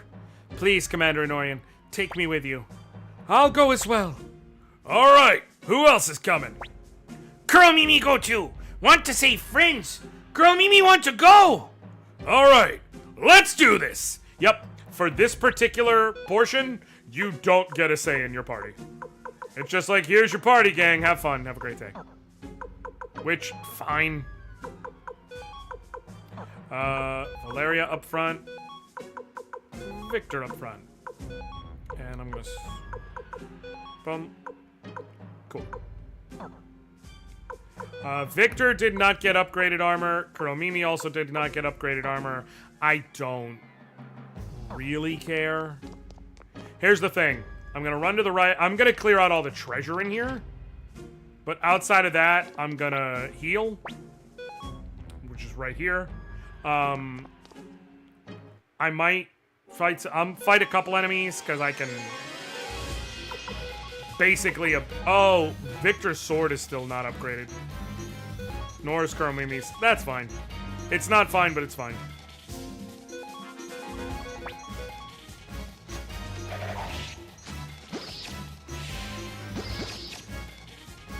I'll be able to get through the next boss fight, and once I do that, like, I'm just leveling with a couple of fights, because it'll be worth it. But I'll be able to get through the next boss fight, and then from there, it's kind of erroneous. How nice of Quander to leave a magical healing maid for you. Yes, it's so nice. It is so nice of him. Oh, free emblem. You know, I wish I was fighting a ghost armor, and that was a free Mangosh, because... Which, by the way, is a absolute fucking mistranslation. There is a piece of armor you can get here and only here. You can get exactly one, or you can get it only in this exact spot of the game. From Ghost Armors. Here.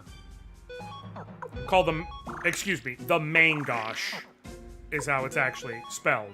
M-A-N-G-O-S-H.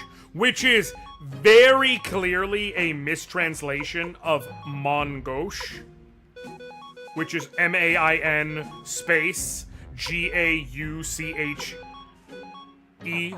It's a French term, which is an offhand parrying dagger, and they put it here as like a shield.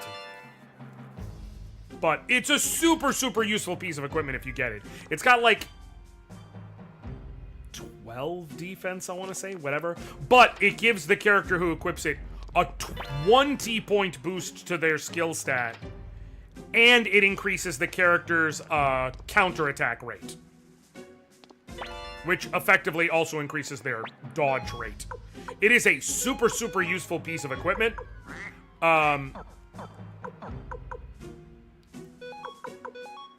transfer that to Victor. Motherfucker. Fine, just take that, because I want you to have the old book. No! You to have the...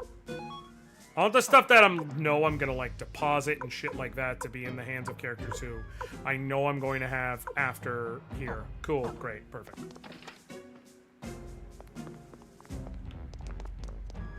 In the next segment, I know I'm gonna have to mess with Victor and Gremio, so I want to make sure that that kind of shit is being held by them.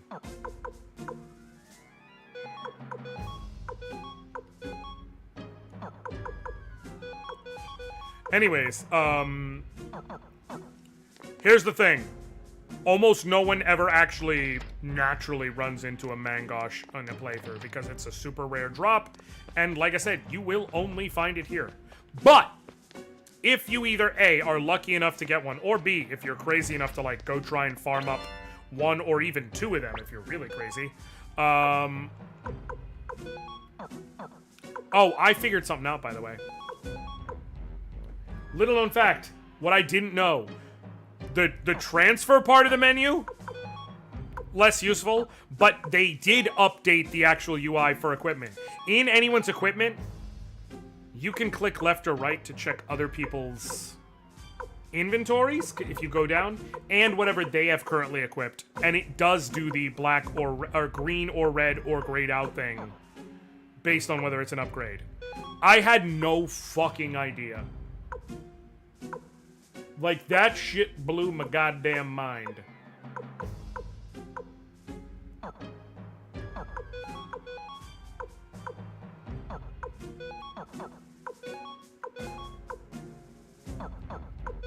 I don't think anyone can use the half armor, but... Wait.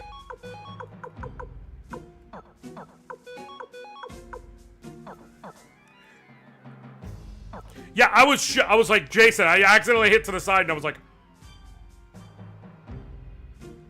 Did I just unlock Scrolls of Lost Lore? Or, like, what just happened? But yeah, if you get one or even two...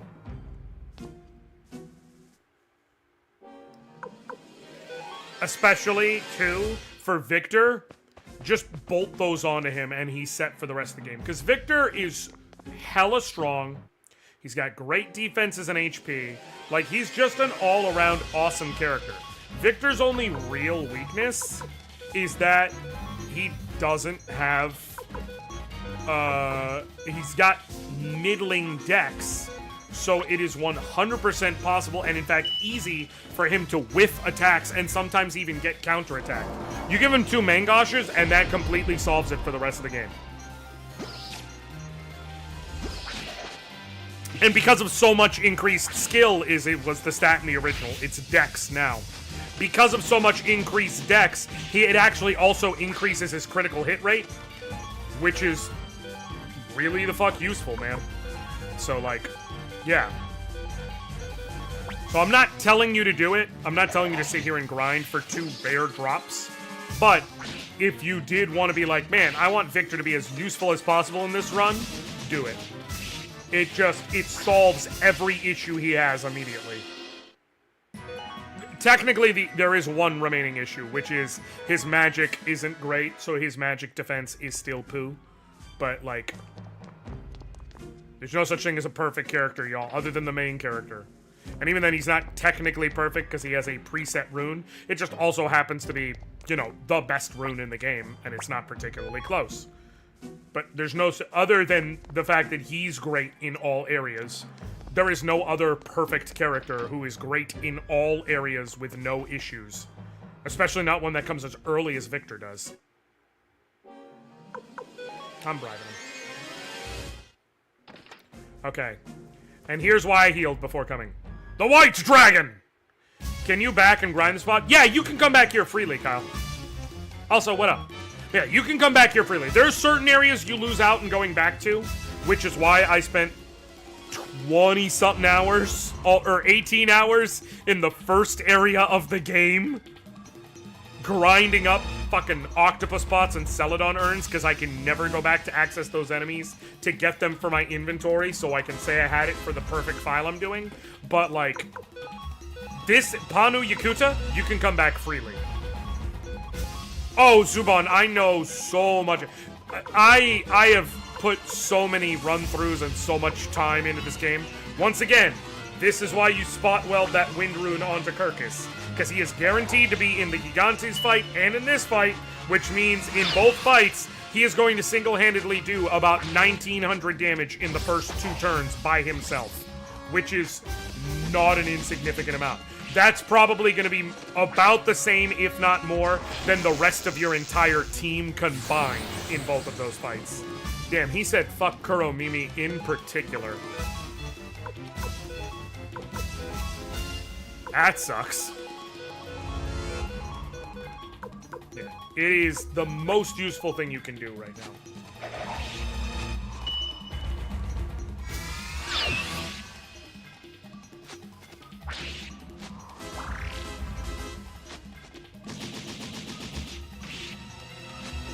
Bam!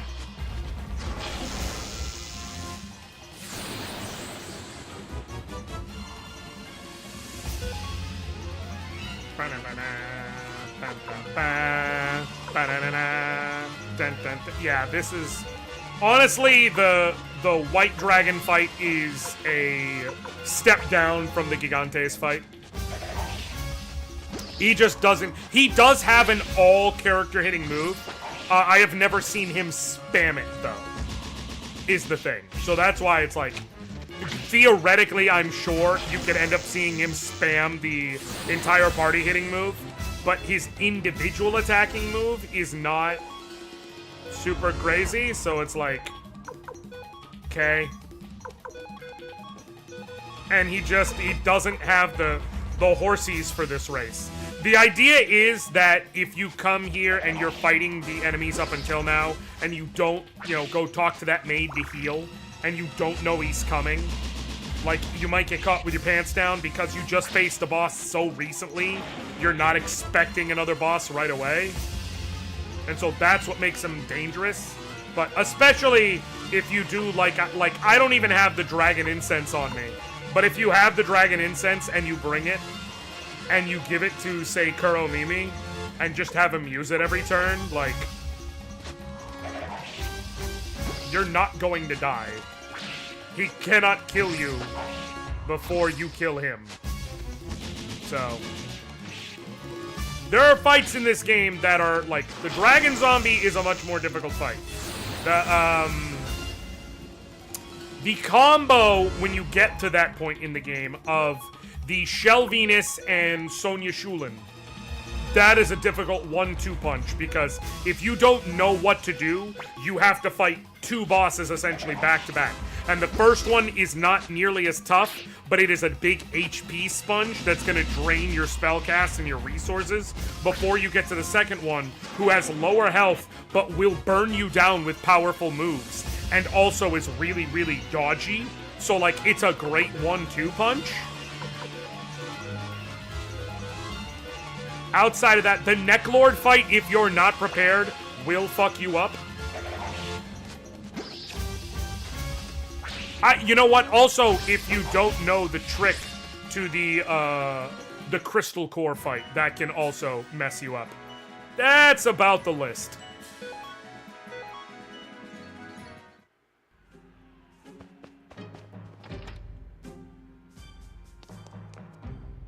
Old JRPGs used to be nasty. Yeah.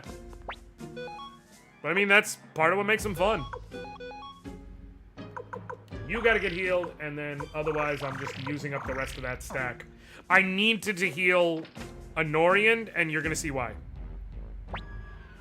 Well then, you must be the leader of the Liberation Army. Wait, aren't you Tio's boy? I see. So the rumors are true. Tio's son leading the rebels. Just don't expect me to go easy on you. I was once known as Iron Wall Rossman. I will again serve as the wall that protects Emperor Barbarossa. Come! Come, soldiers of the Liberation Army! Witness my strength! Behold the power of the Black Rune given to me by Lady Windy! This is the third type of battle in Suikoden. One-on-one duels. The thing is, they use another rock, paper, scissors system, but it's one you actually do have the ability to intuit figuring out. But they also use your actual stats. So if you come in here with half health and shit like that, you're gonna see your health bar start at half for the fight. In the name of the Empire and His Majesty the Emperor, I shall not let you pass. You shall taste the sharpness of my blade! So, there are three actions you can take. Attack, defend, and special.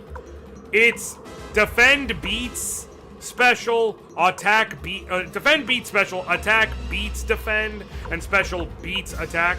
Attack is a regular attack. It always hits. Defend, defends. Special is a wild attack. It actually used to be known as wild attack in the original translation.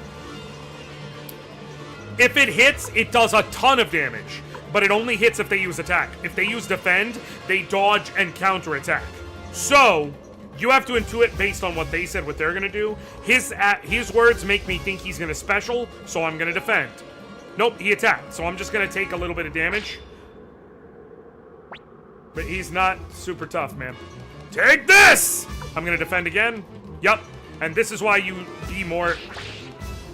That is why you tend to take a more conservative approach. Impossible! How are you able to dodge my attacks? I'm guessing he's defending? No, he's specialed. Well, that's fine.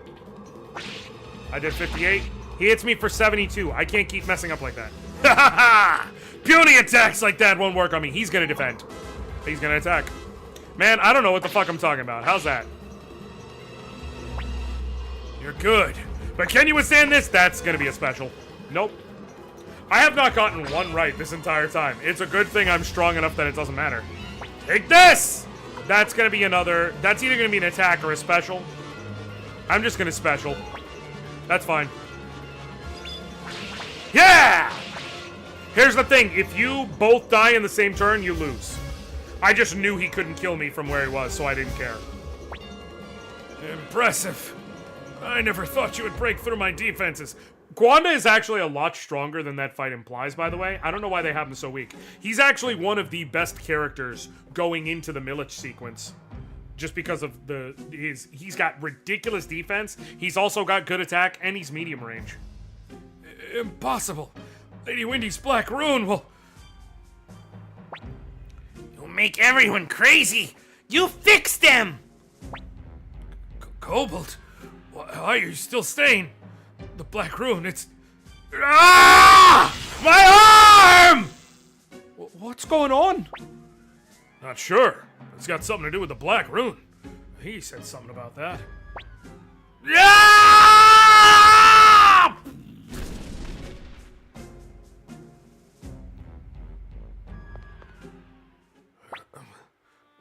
What happened to me? Prepare to die! That's right. This is vengeance for the lives you've taken. Elf. Kobold. I see. Do what you must. It seems your actions are justified. Wait a minute. Something's wrong. Are you Commander Anoriand of the Liberation Army? Go on, then. Cut off my head. This is a fitting end for a warrior. Do not just keep tapping A through this sequence. If you choose This is Vengeance, the game does not have anyone step in to stop you from doing it. And you behead Quanda Rossman, and you cannot recruit him. Be careful and do not just tap A through this sequence. Something's wrong here. What are you waiting for? Do it. Remove my head. I'm getting impatient. Why did you suddenly... Yeah! You're not the same person you were. It's because of this. This burnt rune. Rune? This was the black rune Lady Windy gave me. It holds the power to control monsters. Ironically, I also appear to have been under its sway. Windy cannot be trusted. I wonder if the Emperor is aware of this. But whatever I say matters little now. The only way to atone for what I've done is to accept my fate as a warrior. Again, do not keep tapping A. If you say I agree, he dies! I want you to join us. You want me to join you? Me? Join the Liberation Army? I served Barbarossa for 10 years, and you're asking me to betray him just like that? That's right. The Emperor is no longer the same man you knew 7 years ago. Perhaps the Emperor I believed in did cease to exist many years ago. Commander Anoriand, allow me to join the Liberation Army. My loyalty to Emperor Barbarossa remains unwavering, But I cannot, under good conscience, serve His Majesty as he is now. Yes! Yes, Zuban, I'm going for all 108 stars in this run, and I'm going for the true ending as a result. Congratulations, Commander Anoriand. Your first battle was a great success. Girl Mimi! Oh, mommy! Girl Mimi! Big bro! It appears the spell has been broken. Thank you, Commander Anoriand. What will you do now? My village is gone, and something tells me my war is not over yet. As long as your war continues, I'd like to keep fighting. Commander Anoriand, please allow me to join the Liberation Army. And me! Oh, me as well? Surprised they could fit that many in 20 hours. Listen, to be fair, it might take you a bit longer, especially if you don't know what you're doing, but that is about what a normal run is for me. I was surprised when you said the thing is, it's not a super long game. Like, some of it, like, if you're just going blindly around, obviously it would take longer, but even then, it's not super long. Not you, Sylvina. It's too dangerous. Nope, I'm not letting you out of my sight again, Carcass. Then I'm joining too. Girl Mimi fight too. Everyone healed, but country still sick. I no longer have a place to return to either. Let me also fight, so that I can prevent such a tragedy from ever happening again. Commander Anoriand, you've grown so much through this battle. See how many have gathered under your banner. Come then, let's head back to Thunder Castle. Not yet, I have someone finish business. Understood. We'll go on ahead then. Now, why the fuck did you do that, Josh? Are you gonna go do that silly thing and grind in Panu Yakuta? No. Under no circumstances. I am, however, gonna walk north. Oh, I only saw the first line of what Jason said, but I already know the joke he's making, but I didn't read it all. Let me probably read it now.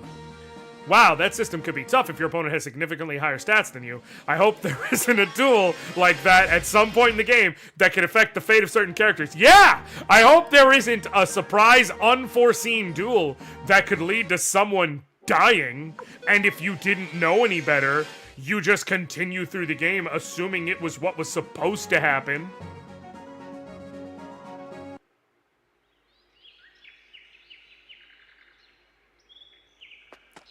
Unrelated, I will be taking care of something at some point in the near future. Girl Mimi, it really is you. How have you been? Hey there, Gon. Girl Mimi is great, working hard in Liberation Army. You're so cool, Girl Mimi. I want to be just like you. Recruit. Of course we're gonna recruit Gon. Be happy, Gon. Commander Anoriand say you welcome to join Liberation Army. Woohoo! Gon is a good boy. Chromimi is also a good boy. They're both good boys. That might be racist to say to kobolds because they're sentient beings, but they're puppies, so I don't feel bad. Also, it's a game. Also, here's a fun fact. Chromimi, like, Victor has, you can't see it under the chat, but to the right you can see people's weapon names. Victor has the Shiko sword. Valeria has the 7-star sword. Anoriand has the Dragon Fang staff. Gremio has the Bronze Broad Axe. Kirkus has the Shining Bow. Kuromimi has sword. His sword is called Sword. As you level it up, the name changes. Its second name is Good Sword. And its third name is, and you're not going to believe this, go ahead and sit down, Very Good Sword.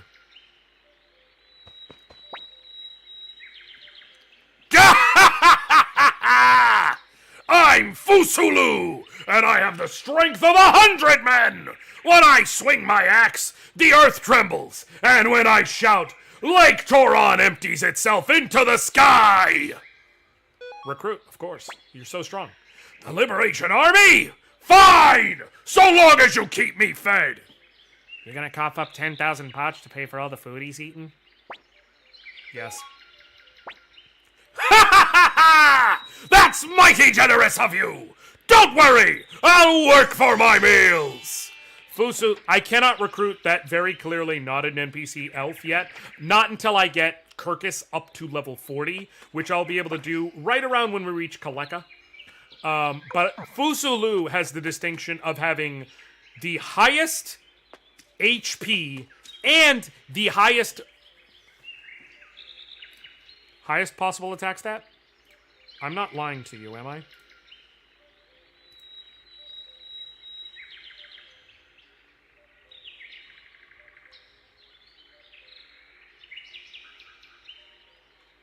Five.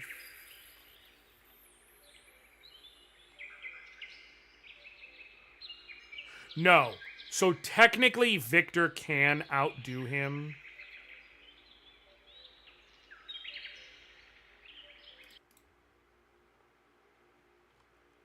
But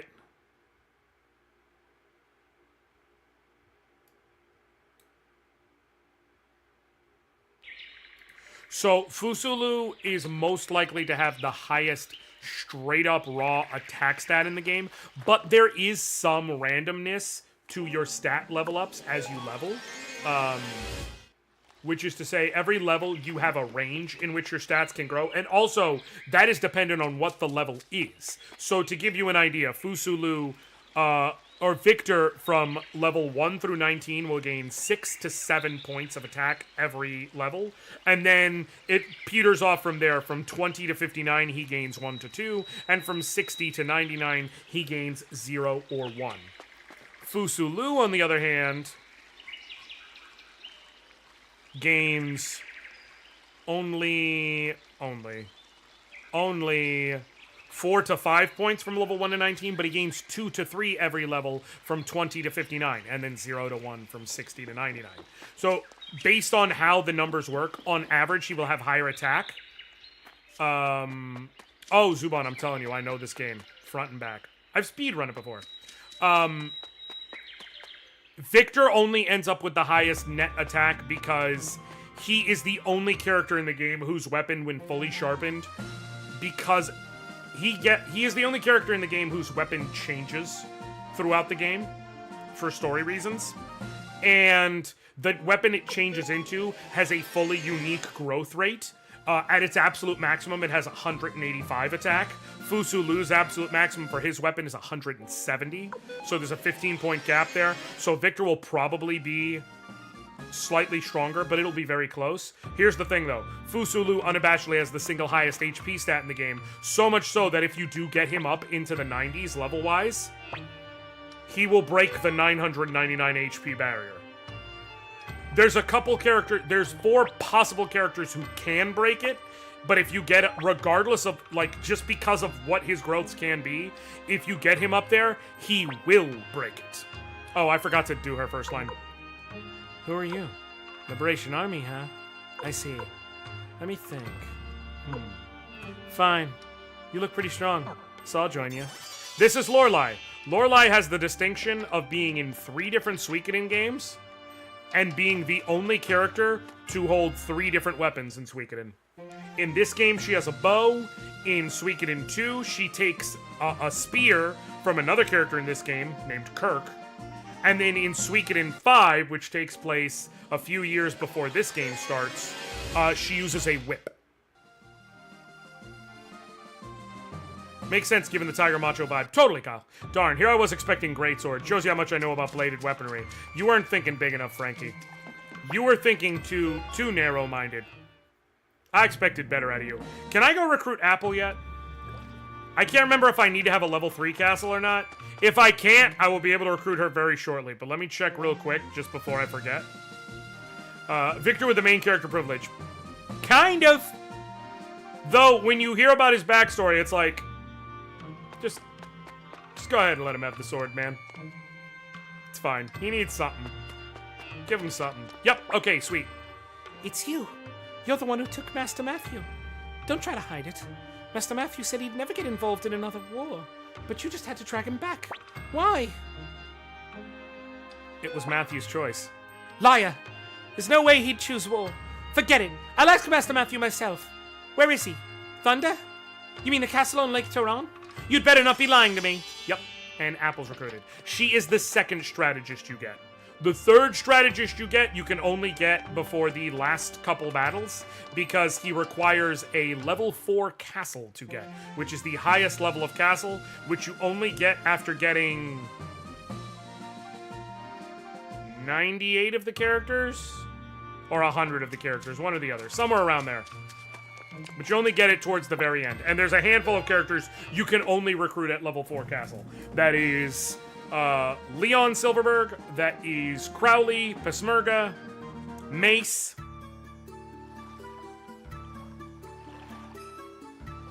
I think that, and Clive. The infamous Clive from Suikoden 2.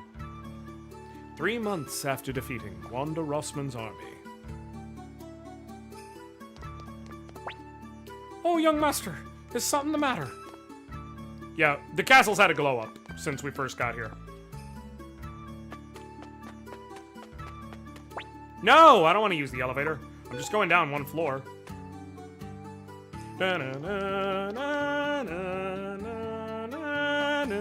Hey, it's our old buddy! I'm sure he's happy to see us. Hey, why isn't Odessa here? Isn't this supposed to be the new Liberation Army's headquarters? After our hideout was attacked, I gathered the scattered survivors of our army, and we finally managed to make it here. Our way out here, only to find this mess? What the hell's going on? Wait, is that you, Anoriand? Where's Odessa? Why isn't she here to greet us? Well, you must be Sir Flick. Yeah? And who are you? I'm Matthew Silverberg, Odessa's brother. I serve as the Liberation Army's chief military strategist. Odessa's brother? Okay, so why isn't she the one greeting us? She's here, isn't she? Odessa is dead. The reason why this is a big moment for any of you who haven't been here and who haven't seen the beginning of the game, prior to this point, Odessa did die, but we've been keeping her death a secret and saying she's off on a mission up north while we move things on, because the idea was if her death got out, that the fledgling hope that is the Liberation Army would be shattered, and it would completely kill any chance they have. And so this is the first time we're revealing beyond a very, very specific circle of people. Literally, Matthew, McDowell, and Victor in that room, and then Gremio, Cleo, and that's it. That is the sum total of the people who knew Odessa was dead. Matthew! No. What? So the rumors that she's missing. Commander Anoriand, shall I tell him? But Odessa's final wish. Odessa made her final wish to keep the Liberation Army from falling apart. But now that we've rebuilt it, it's time we told the truth. Sanchez is extremely concerned, given he's so invested in the Liberation Army. What's this? What are you hiding? What do you mean Odessa is dead? Answer me, Anoriand! We can't keep it a secret forever. Many already have their suspicions. Odessa was killed during the attack on the hideout at Lenin Camp. What? Victor! How could you let that happen? You were supposed to protect her! Forgive me, Flick. Odessa was concerned about the future of the Liberation right until her last breath. I see. And I suppose Anoriand was appointed as her successor? That's correct. You can't be serious. Humphrey! Sanchez! You just went along with this and let it happen? How could he, of all people, replace Odessa? We need a leader. And Anoriand's doing well. Calm down now, Flick. Wasn't there a reason you came here? Sure! I came here for a reason. One to be shared with Odessa. Not you, Anoriand! Humphrey, Sanchez, I'll be staying at the inn in Kaku. If you change your minds, come join me. Unless you actually plan on sticking around with this lot. Commander Anoriand, I believe Flick is in shock after hearing about Lady Odessa's death. He's not usually like that. We should sit down and have a proper talk with Flick. After all, he was Vice Commander of the Liberation Army. Agreed. Right now, we need all the help we can get. I'm just gonna bring Victor, because I don't need to bring anyone else to do anything right now. I will, however, point out, in case you can't intuit just based on all the emotional gravitas of that moment, Flick was more than just loyal to Odessa. Him and Odessa were romantically connected. So you come here, there are these guards suddenly posted up outside to tell you where he is. Anoriand, Victor, I've been expecting you to. Forgive me, Flick. I failed Odessa, and now she's... Quit blaming yourself, Victor. Odessa used to say to me, you should be more aware of your role as a leader. Those words have been coming back to haunt me. Perhaps she knew her death was imminent, and yet I couldn't live up to her expectations. Flick. I've been so enraged by her death, I even forgot my purpose for coming here. No wonder she gave up on me. Anoriand, I still cannot accept you as our leader, but now's not the time for personal grievances. That's why I want to ask, will you fight alongside us? Of course. Good. Thank you. Now we can rescue those we left behind. Well then, I'll assemble our troops and take them to the castle on the lake.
Anoriand, we should head back to the castle, too. Flick was giving Odessa his Blue Thunder, alright. By the way, yeah, he's Flick of the Blue Thunder. That's his name. Now, if you want to get an idea of what I mean by Flick and Odessa were connected, I'm, in a few minutes, I have to go through something first, but in a few minutes, I'm gonna give you a hint of what I mean. And it's honestly really sad. Go to the third floor.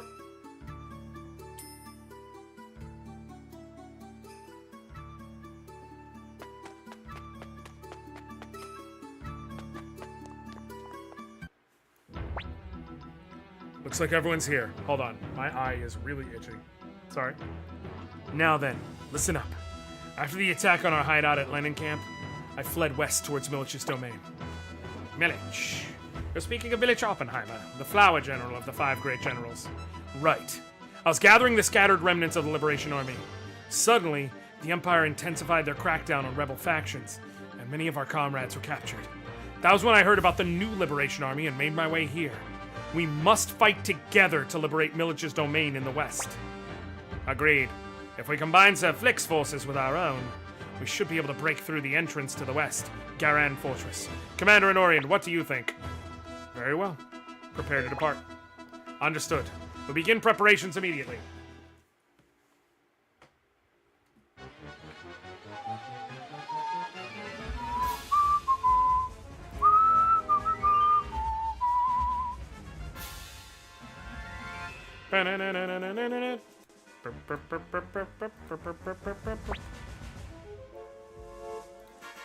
Liberation Army? Never heard of it. Huh? You mean the guys who defeated General Kwanda's army?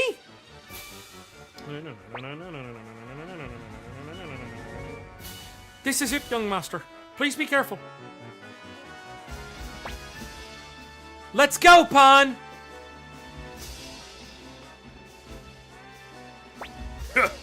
Right. Come on! Here we go! Okay. I'm gonna win this fight, but just in case. Let's thieves first. Leave it to me! The enemy will use...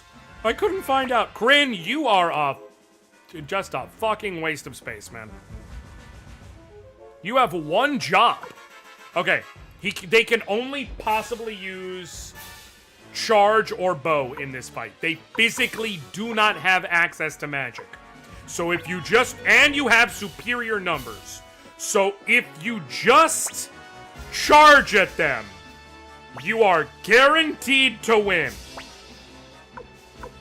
You will beat bow every time, obviously, and your charge attack will have higher attack than theirs. So just keep charging until you win. The point is, if you get your thieves to tell you they're doing a charge and you do magic, then you avoid having to take any damage back. And I always like to see if I can win without losing any people. Let's try the merchants. They almost never work, but I try them every time anyways. Oh, shit! It worked.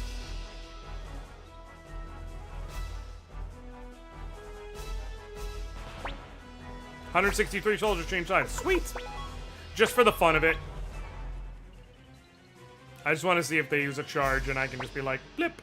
Mission accomplished, sir. Nope. This is the third, rarest but third option, where they just steal you $2 grand. Thanks, guys. We couldn't have fucking done it without you. Let's go with Humphrey's team, just because, so we can hear a different quote.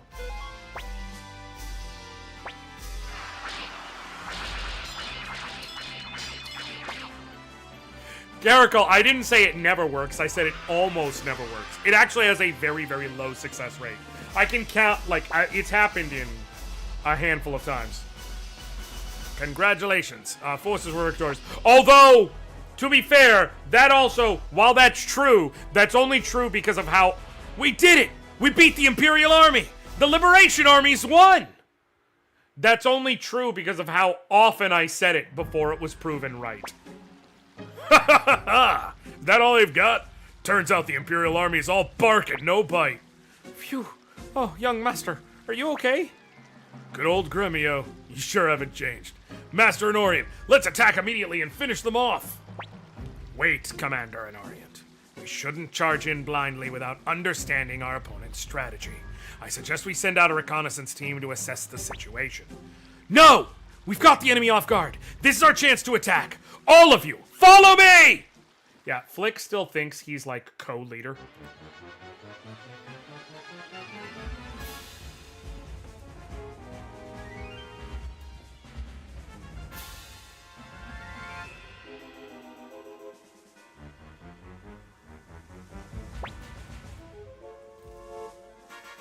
Fools, I shall show you just how wonderful my Antoinette is. Be careful. Something isn't right. His Antoinette. If you're curious what his Antoinette is, you can look in the background. You see that castle with gigantic roses?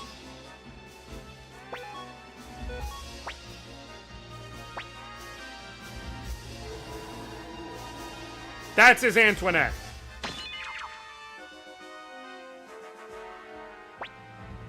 Spoiler alert, you can't win this fight. It's no use.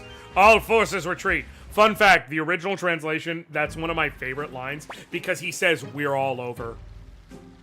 Those damn roses. We can't get anywhere near the enemy. This is not looking good.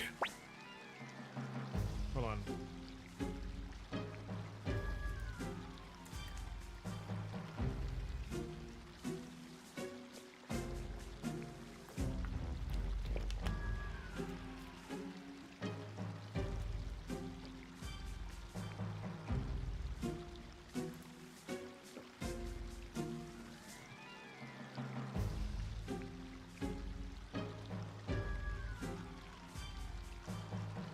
Okay. Perhaps we should send out a reconnaissance team after all. All right, I'm coming along, Anoriand. I'll join you as well. I've yet to accept you as my commander. This will be a good opportunity to observe if you truly have what it takes to be a leader. And of course, I'll go too, young master. Gremio, stay here. What are you talking about, Victor? Who'll protect the young master if I'm not there? Don't you get it, Gremio? Anoriand can take care of himself now. He's the leader of the Liberation Army, for crying out loud. Not some kid who needs your protection. But that's no reason why I shouldn't go with you.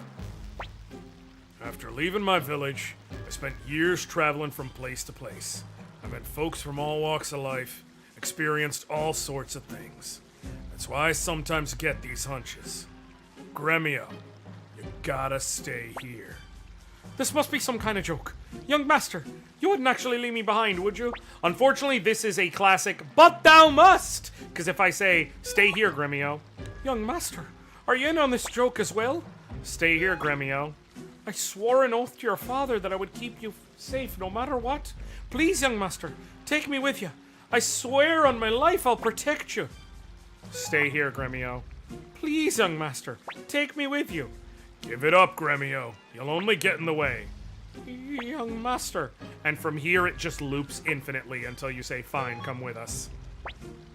Thank you, young master. Kindness alone doesn't make a leader, Anoriand. Alright. Now you can talk to Flick to get more recruits. Would you like to switch party members? Yes. Okay.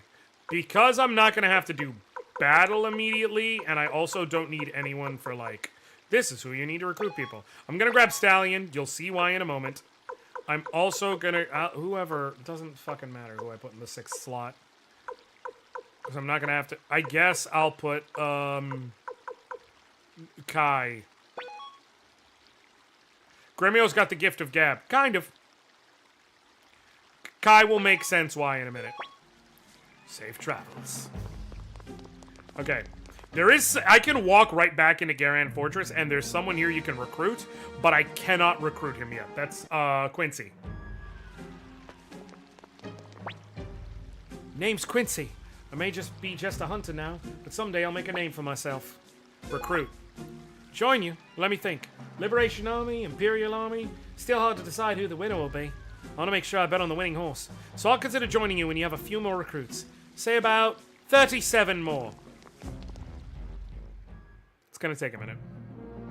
Okay, first things first. And this is the single most important thing you're going to do here. This is why I brought Stallion. Look how fast I move on the world map.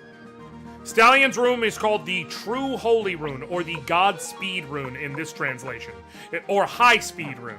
It was called the True Holy Rune in the original game, but it's not. Yeah, So what does it do? Because they allow you to run in this one. What it does is it lets you move faster on the world map. It also means whenever you try running from battle, you have a 100% success rate. Which is super useful. This is why you come here first. The name's Hellion. You're Anoriand, aren't you? Yes, I know who you are. I may not look it, but I too wield the might of a rune. That soul eater of yours possesses infinite power, but also evil intent. I'm curious to know the nature of what guides this power.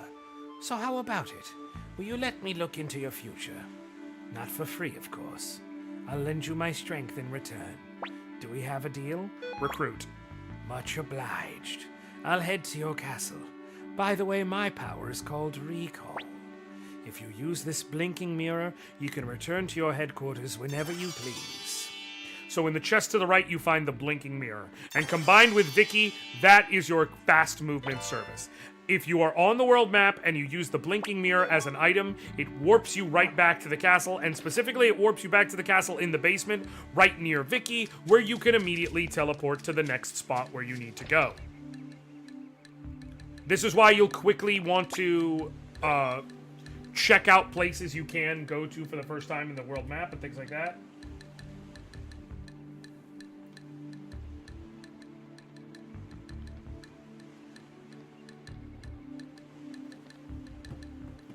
Okay, we can now take our weapons up to level 12. I have 763 grand. Look how much I have when I'm done with this. Oh, this goes up to the Heavenly Fang Staff. Victor's Shiko sword is going to go up to the Koten sword? Or the Taya sword? No, he had the Taya sword. It's now the Shiko sword. It becomes the Koten sword.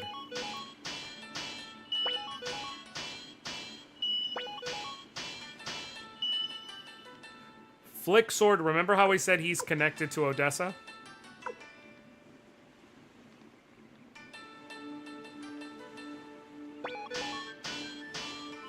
Flick is from the Warriors Village. The warriors of the Warriors Village name their sword after the one they love the most.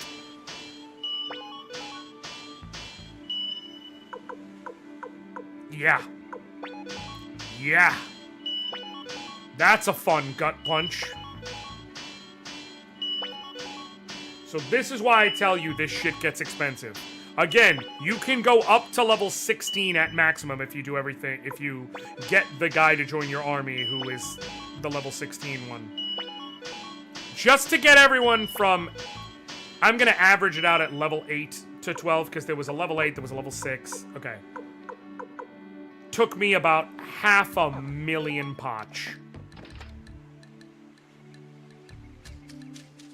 It is the single most expensive thing you can do by a mile. There's another guy on the top right you can recruit, EK, but you can only recruit him when your main character is level 40. And I am very clearly not level 40. So I'm not even going to go deal with it. I'm going to check out the item store. The appraisalist can be gotten here, but the problem is in order to get him to join you, you have to get a drop from a specific enemy in the world map over here, which is Holly Elves. You have to get them to drop a nameless urn, and then he will join you. And that is just pure dumb luck. I am basically stopping at every point I may need to warp to now to save me time later. I'm just only going to get into fights on the world map if they're against Holly Elves like this. I guess I can Finger of Death in one of them. You can Clone Rune one. You can Raging Blow one. And then we're just... I don't care because I'm about to be at another town, so it's like... Oh, I could have done a Unite. Well, it's fine. I'll attack.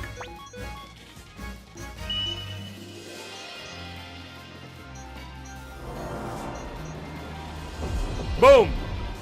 That's really why the Suikoden 1 character is the strongest character in this game and one of the strongest characters in the next game. Because there is no enemy, no regular enemy that can resist the instant death effects of his rune.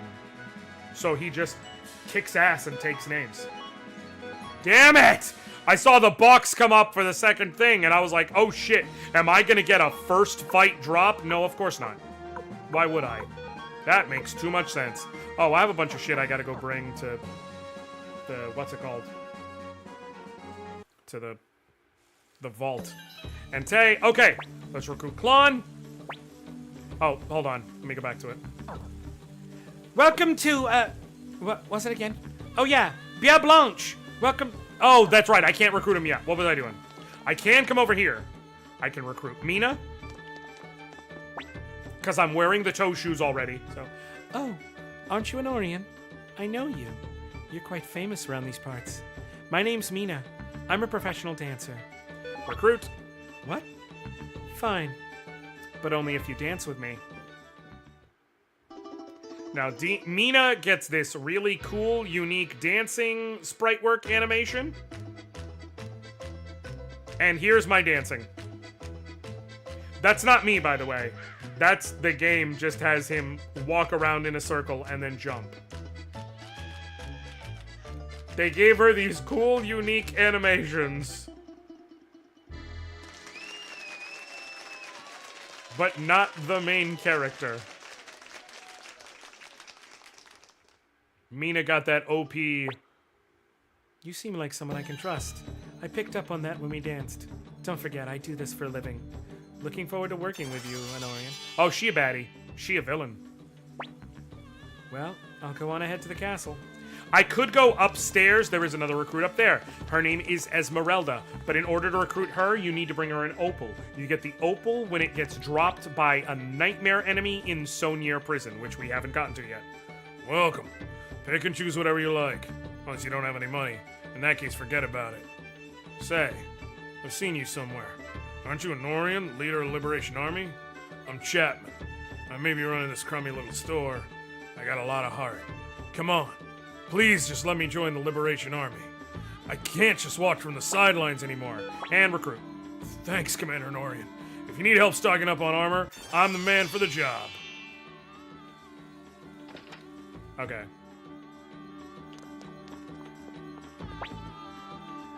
I just need to add the armor inventory to the shop. I'll do everyone's upgrades in a little bit. Right now, I'm just, adding inventories and such. Okay, and then, do I have enough to recruit you? I think I do. Jean is the rune master who joins you. Welcome to my store. Are you here on business? Recruit. Liberation Army. Could be interesting. Sure, I'll join. That means the Liberation Army is officially... The castle is officially level 3. Which is good. Alright. Let me go clear... get the Dragon's Den added to my teleport locations list. I'm just gonna bribe. And then I can do the shit I've got to do quickly. Jean is in Jean is in multiple games, man.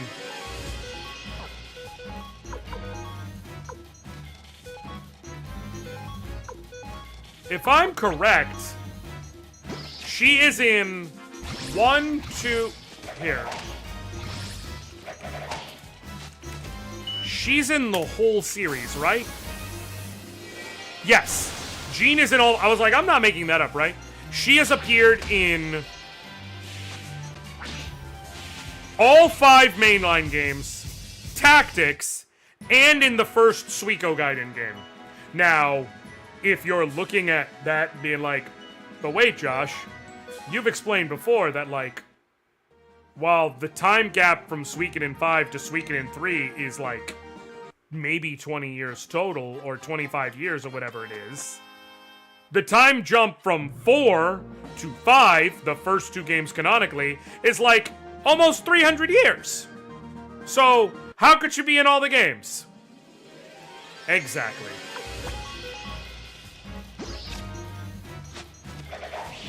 Like, you have received as much information as we have, man. Are you fucking kidding me? I've gotten 2 drops from Holly Elves already, and neither of them is the fucking nameless urn?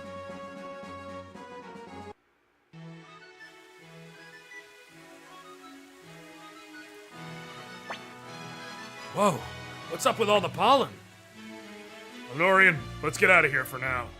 Alright, so now what the game is actually going to do, if you played it blind, is it's not going to tell you where to go. This is an old JRPG, so they're making you use old JRPG techniques. You would have to go to the various towns and find out that there is a hermit who could maybe make you a concoction that could be an antidote to the poison from the flowers, and he lives way to the south downriver of one of the towns in this region. Oh, I could have also recruited Mina. I'll do that as part of this. I am taking this up to a certain point, and I am stopping with specific intention.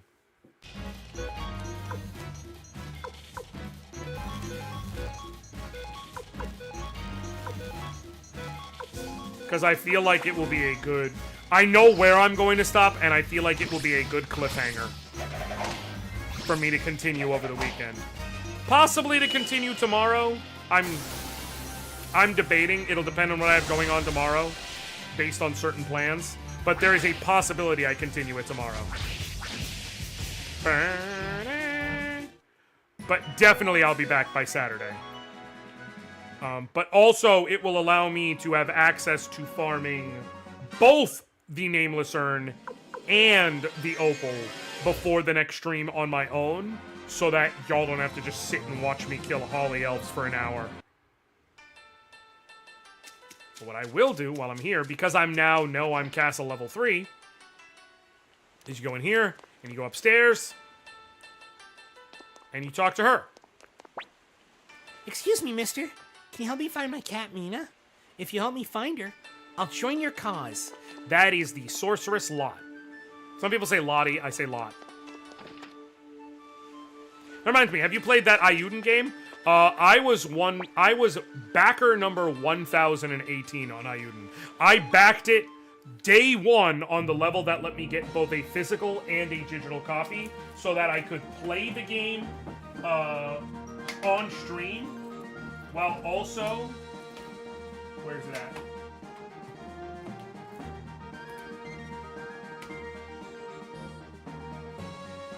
Are you kidding me? Is it all the way back here?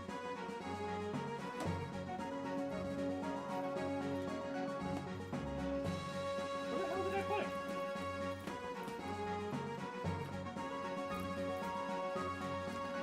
That's weird. Oh wait, it's out in the living room. I keep the copy that I got sent physically sealed. Because, like, it's the spiritual successor to my favorite game, to the series that is my favorite game of all time. Of course I played it. I streamed the whole playthrough. If you are, I dual stream, which is I stream live to Twitch and YouTube at the same time. If you hit, I think !YouTube will drop my YouTube link in here. If you're interested. I'm not telling you what to do, but if you're interested, I played through that whole game on stream, and that's on here. So, if it's one of those things where you're like, I'd love to see how the game looks, how it plays, shit like that, you can check it out.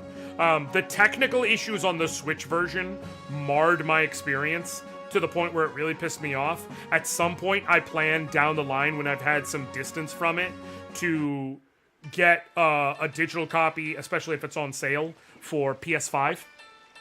Now what do? We can't get any further. This isn't going to work with a regular boat. What were your thoughts over? But outside, I loved the game.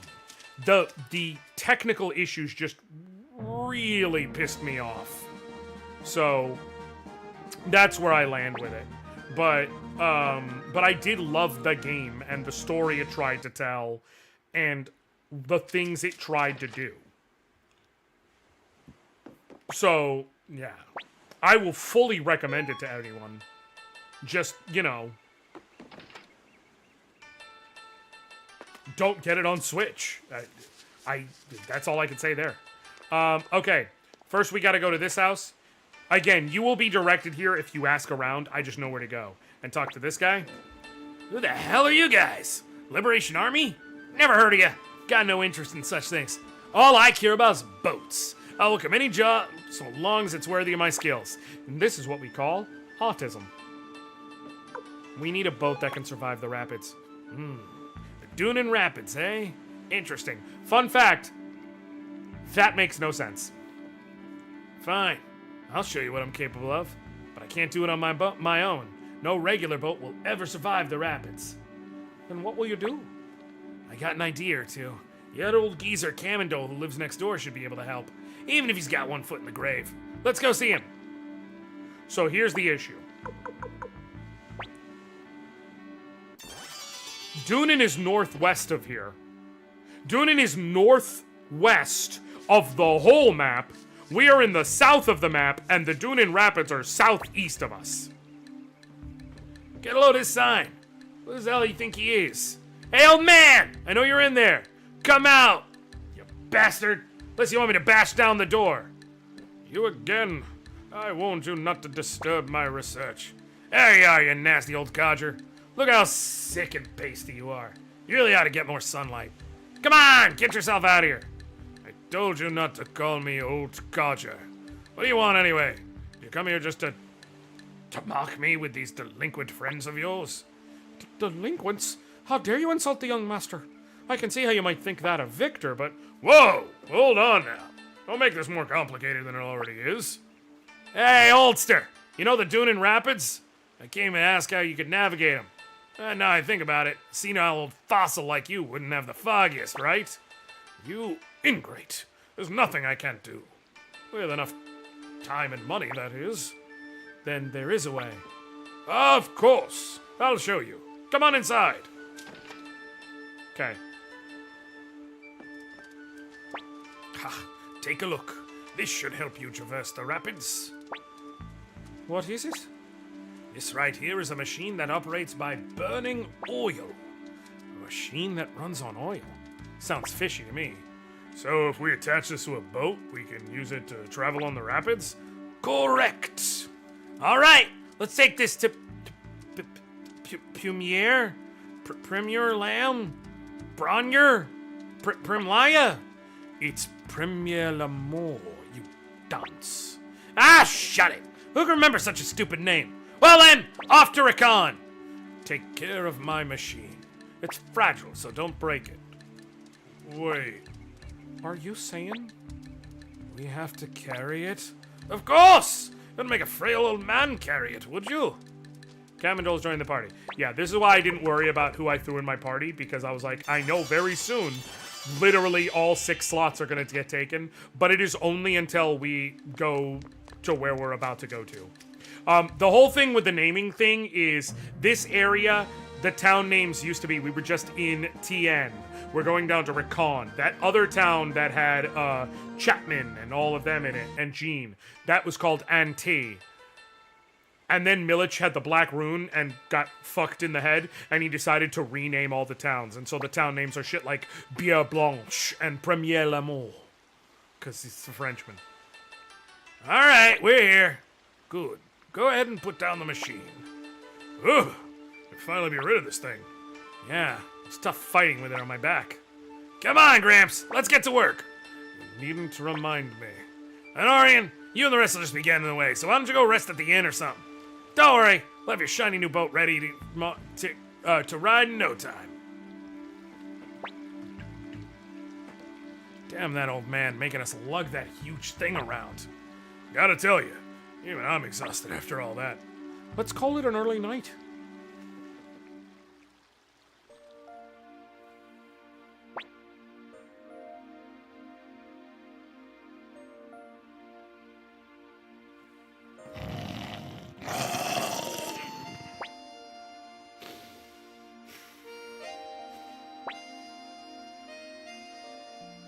The Suikoden tradition, the late night chat. Nothing bad ever happens. Young master, I've looked after you since you were a boy. At times I feel as if you're my little brother, or even my own son. This is why I was arguing in that first stream. I fully can read Gremio as queer. I don't read queer relationship between Gremio and Migdol. It is very much so more of a like a paternal or older brother kind of vibe. I began with a desire to repay my debt to Master Tio, but now, in any case, perhaps you no longer need me to protect you.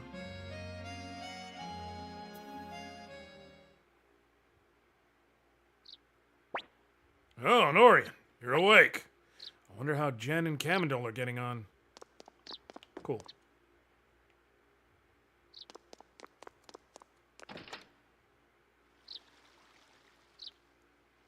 Here we go. Take a look. Worked all night to finish it. It's inhumane working an old man to death like this. Anoriand, let's have a launching ceremony. Could that little scene be foreshadowing? Who's to say? What up, Dorian? I'm finally awake. I'm finally awoke.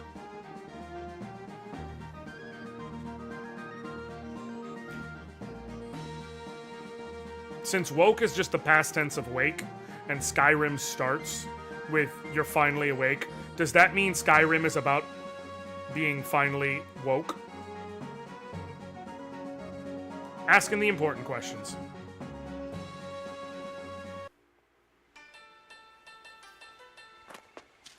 Alright, and before I talk to you, we run past you and go inside.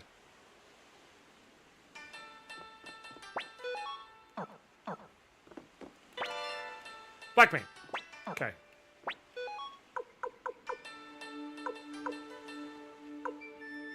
Alright, perfect. I'm gonna need to go visit the vault when I get back. Alright. Well, looks like going into hiding out here was pointless. What do you mean? Let me guess. You want me to make you some medicine, right? Well, I'm sick and tired of all that. Please, sir. We need an antidote for the poisonous flowers in Militch's castle. Oh dear. Such a concoction would be highly inconvenient. Who's there?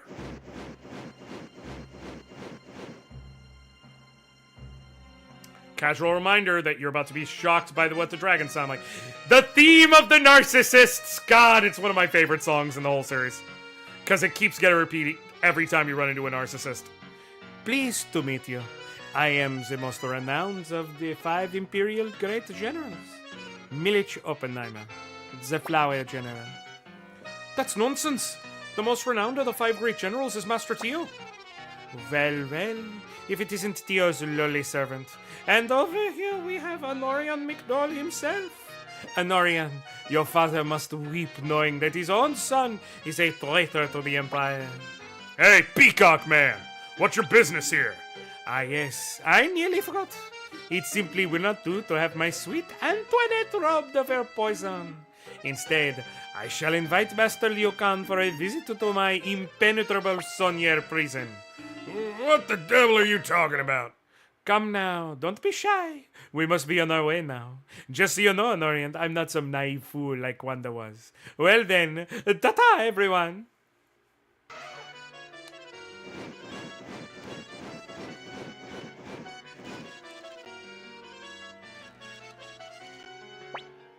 Unbelievable. Snatched away in front of our very eyes. How utterly humiliating. So near prison. That's one of a place he's taken him. We'd best ask Mafia for advice. For now, let's return to Thunder Castle. I appreciate you, Zuban. Listen, I do some voice acting work. So, like, that's why there's certain games, like, when I say, like, I'm gonna voice act it, I'm take it seriously. By the way, one of the best things they did in this whole remaster is they put the blinking mirror in your key items instead of in a character's inventory, which is what they did originally. And it's possible to basically have it in the wrong person's inventory and then you don't have access to it for chunks of the game. So thank God.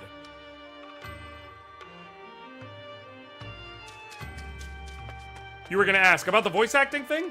So for instance, I've got 2 projects actually that are in the works, but I can't talk about them yet. But 2 that are officially in the works. And if you are familiar with Dimension 20 from Dropout, they do TTRPG stuff like Dungeons & Dragons and things like that. On their Shriek Week season, every time it cuts over to the radio during the season, you will hear the smooth, dulcet tones of Ya Thing, Swamp Thing. And that's me. That was, again, these are, I'm talking specifically things that, like, you know, would be able to be put on, like, an IMDb listing or whatever, not, like, local fan projects. Like, stuff that's actually being paid for. Not to say that a fan project can't be any good, to be clear, but just not what I'm talking about.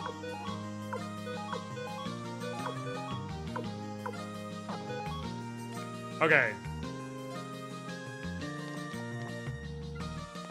Alright, we're gonna go up to the 4th floor. I'll leave those 2 in my party for now because it doesn't matter this moment. I guess I can swap them out real quick. I see. Dr. Liu Kang. Very well. I have an idea. Please wait a moment. 2 hours later.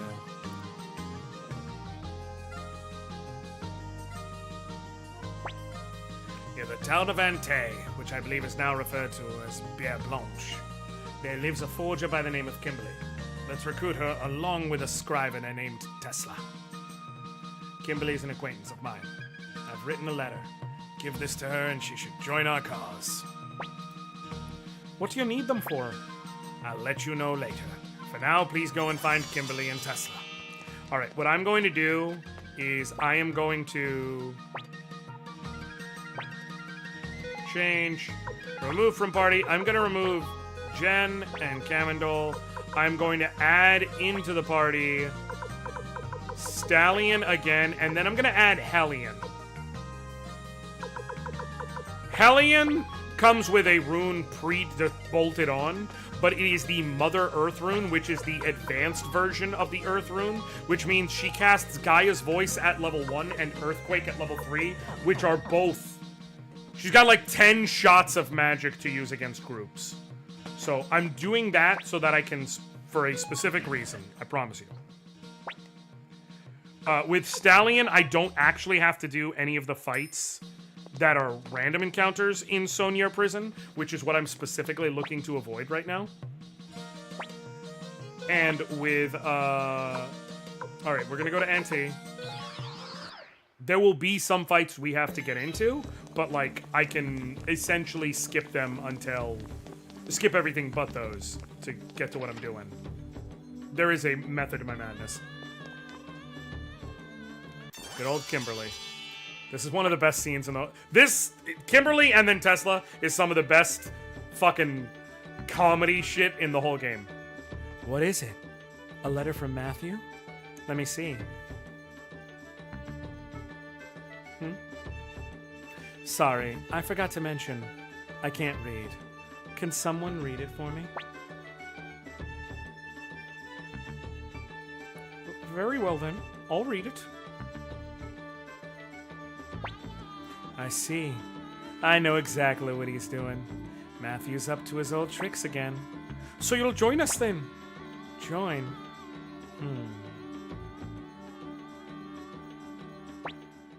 Hey, you. Me? Yes, you. My, aren't you a pretty boy? I'll join you on the condition that the two of us get better acquainted. No, who? Me? I can't. There's already someone. Thank you for being a friend. Oh, yeah. Hey, so we started from the bottom, now we're here, girl. Oh, yeah. This is my part right here. Ooh. What's going on, folks? Thank you, all of you who came in from the Pro Unpro Gaming Raid. Thank you, Bri, for sharing your community with me. Folks, if you're new in here, my name's Josh. You can call me Anoriand. I play old stuff. I play new stuff. I play RPGs. I play platformers. I play all types of things. And right now, I'm playing the remaster of one of my all-time favorite games, Suikoden, which just launched this last Thursday. The Suikoden 1 and 2 HD remasters. As you can see right behind me, Suikoden 2 is literally my favorite game of all time. And this is my same Suikoden 1 copy I've owned since I was in the 3rd grade. I love these games so much. And I'm fully voice acting this playthrough. And you are actually in a very funny moment that you just walked into. So if that sounds like a thing for you, feel free to just stick around. Thank you for the follow, Spanish Dexter. I appreciate it. It's been too long. No, listen, I appreciate you swinging by at all, man. How are you doing? Also, what were you playing today? Please let me know. Thank you for the follow, Captain Dukra. I appreciate it. Okay, done. He's yours. Do what you want with him. If you're curious what this is, the dude who's in the blue cape and bandana down at the bottom, Flick, he is being forced to go on a date with the girl in the pink up there because we need to recruit her because she is a forgery artist. And he's sitting here like, no, I've got someone. The thing is, his someone is dead. He just is a very awkward boy. He's not really awkward, but he's awkward when it comes to women coming after him because he really is a pretty boy. So women throw themselves at him throughout this series, and he just does not know what to do with it. Victor! Why, you little... Good. It's a deal. Come over here, handsome. Whoa! Wait a minute!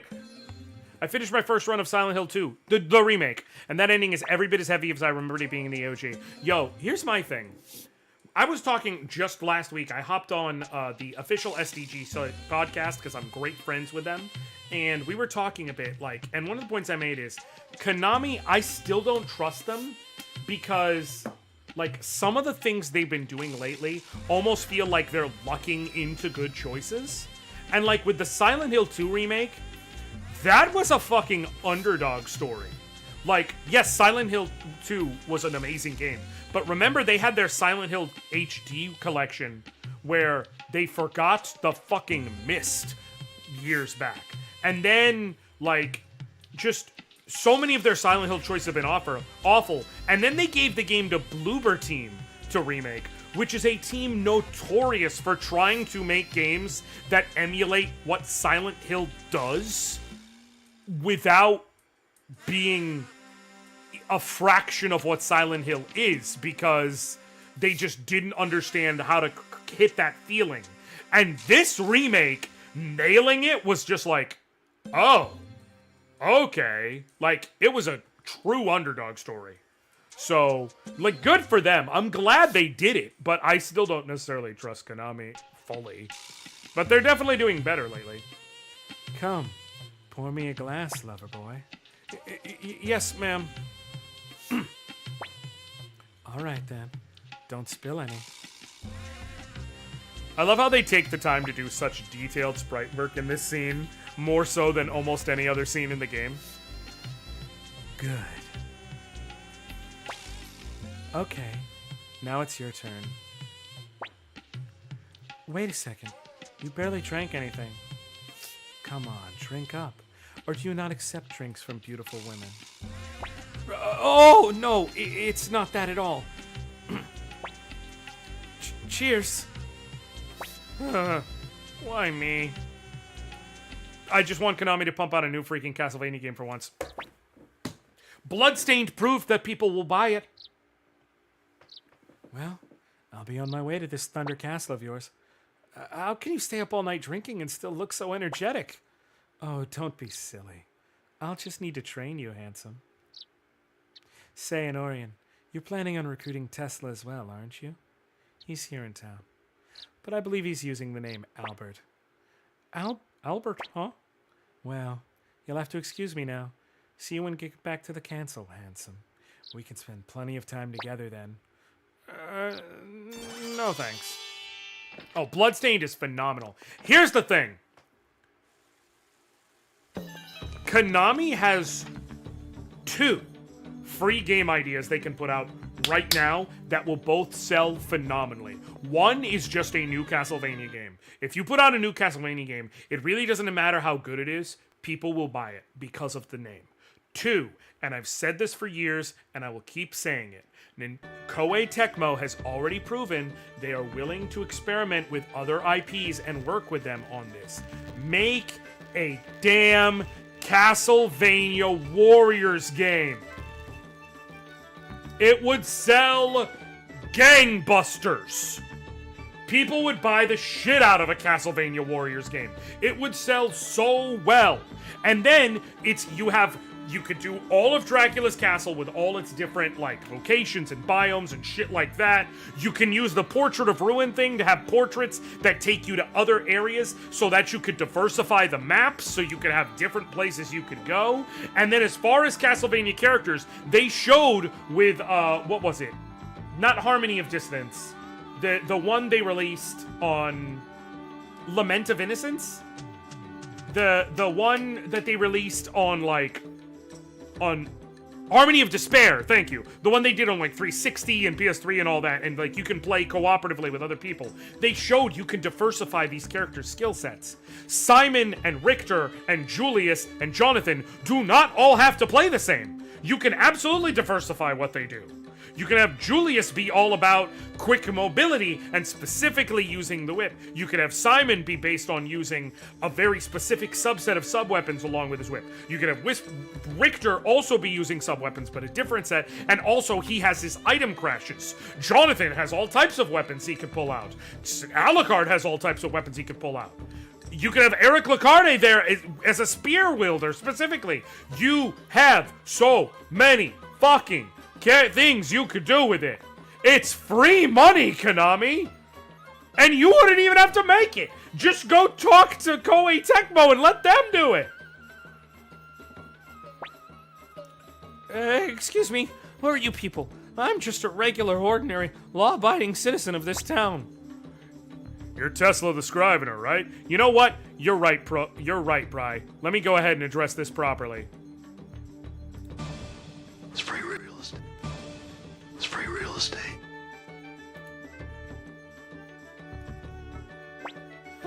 Please, you've got the wrong person. My name is Albert Onyx. My family has lived in this town for generations.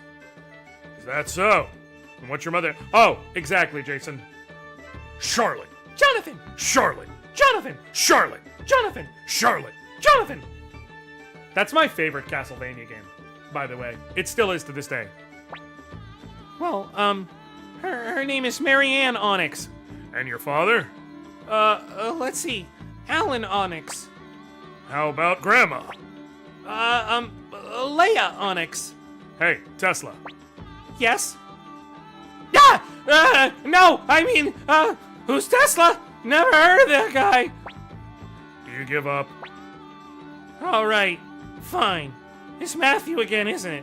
What does he need now? Well, I want us to lead a quiet life. Quit whining and get ready to leave. Fine. Oh, why am I so unlucky? Forced back into a life of crime. I wonder if he's safe to let him go alone. What else can we do? He doesn't want to go with us. Damn, he's acting like we're common bandits or something. To be fair, you did get pretty menacing with him, Victor. Young master, we should have back to Thunder Castle as well. I started playing through Portrait of Ruin through the Dominus Connection. I fucking love. Like I said, Portrait of Ruin is my single favorite Castlevania game. I'm not arguing it's the objective best. In fact, for multiple reasons, I will specifically argue against it being the objective best. Really, some of the only things it does well is I think it's probably the best at handling. Like, I love the 2-character system. I do think that is really cool and adds a good flair. Unfortunately, they didn't balance it well because Jonathan's sub-weapons require killing enemies to get SP to power up, but there is no power-up system for Charlotte's spells, so you have no incentive to use Charlotte versus Jonathan, like for regular enemies. You want to kill enemies with Jonathan's sub-weapons to power them up. Charlotte has no such equivalent incentive. And her weapons suck, so it's just her spells, which don't grow. So, missed opportunity. But the 2-character system in a vacuum, super cool. Also, the ability to use the portraits to get truly different locations, like the pyramids, or the township, or the carnival. Great idea. Really diversifies the map and the places you go through. Other than that, though, it doesn't really stand out as the best game, but it's my favorite of, like, nostalgia-wise because I connect to it from when I really got a chance to play it and how deep I dove into it, and just how much I love the story of Jonathan Morris. Commander Anoriand, I see you've returned. All the necessary arrangements have been made. Kimberly and Tesla have done an excellent job. My work is always perfect. I did pretty well, too, I think. An excellent job on what? Commander Anoriand, what I have here are Imperial orders forged by these two. Milich's signature, the official Imperial seal, they're all completely identical to the genuine article. With these papers, you can walk right into Saunier prison. Please use these to free Dr. Liu Khan. Okay. Heck, I bet people would buy a co-op Portrait of Ruin inspired game by Hazelight Studios. A way out. Oh, abso-fucking-lutely. Getting to play, like, Jonathan and Charlotte at the same time? 2 players cooperatively? Sign me the whole fuck up.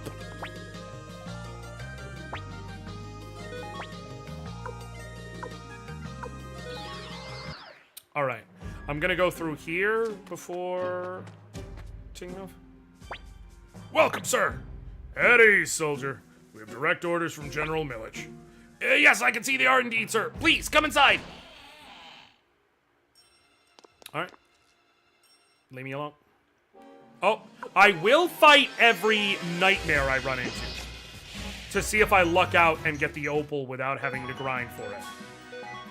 Because that enemy you just saw that's, like, coming out of a playing card, That is the nightmare. That is what drops the opal item, which is what we need to recruit Esmeralda. And there is no other way to get it. You just have to keep fighting them until you get lucky enough that it drops one. There are 4 characters in this game who their recruitment is purely based on RNG. Antonio, who you have to keep talking to Maria the innkeeper until she said she needs a chef. Esmeralda, who you need to kill nightmares until they drop an opal. Not Lebrant.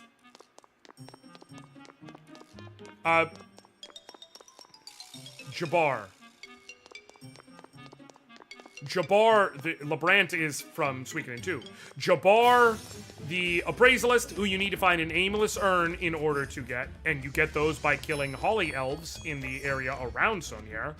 And then...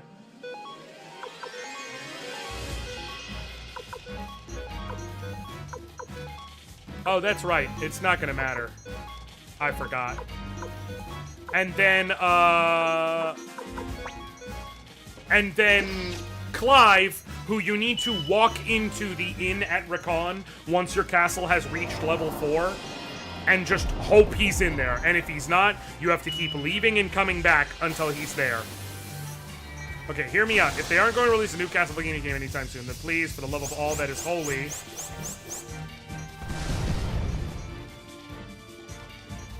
please re-release Castlevania The Adventure Rebirth. Honestly, yeah. There's no reason not to.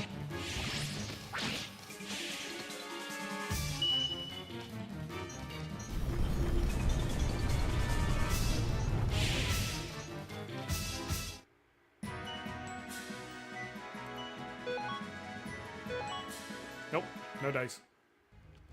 If I need a grind for him, it's fine. I'm gonna do it off screen, but like, it's fine. It's not the end of the world, is the point. What I can do to save time, defend with everyone else, and then there's fucking Earthquake.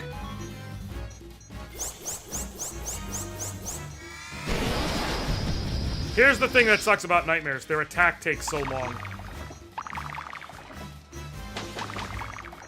I have to heal him. I will do that.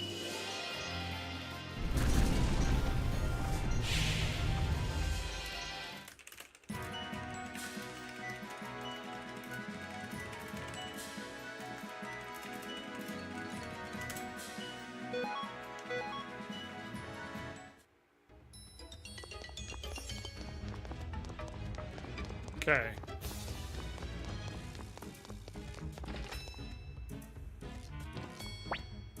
But yeah, you have good opinions, Dukra.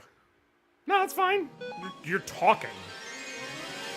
I'm not mad about someone taking part in conversation.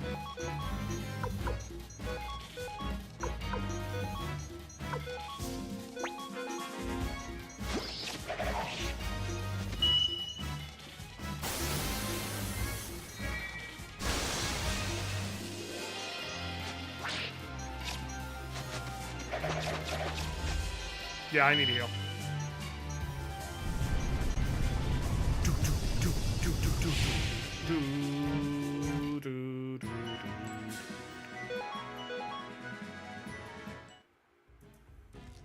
Okay, cool.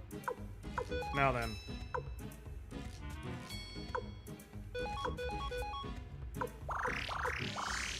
Gremio's only taking damage because he's taking damage, so. Okay. For this one, we'll do Finger of Death, we'll do Clone Rune, we'll do Raging Blow, we'll attack, and you'll just defend. Cool. Sure. I was making fun of you for saying I need to heal and then not healing twice. You know what, Jason? I honestly thought of just trying to keep the bit going and purposely not healing and just, like, continuously not doing it. But then I remembered that he has a sacrificial Buddha in his inventory, and if I didn't heal and he died, it would use it. And it's only 5 grand, but it would have pissed me off. So I was like, nope, I'm not going to keep the bit going, actually. This is where it dies. Unlike him, who is going to stay alive. right? Defend, defend, defend, defend, defend. Actually, just in case. No, defend. Defend, defend. And earthquake. Yeah, y'all can get your attacks in. I don't really care. Gotta love that dodge and counter. Good shit.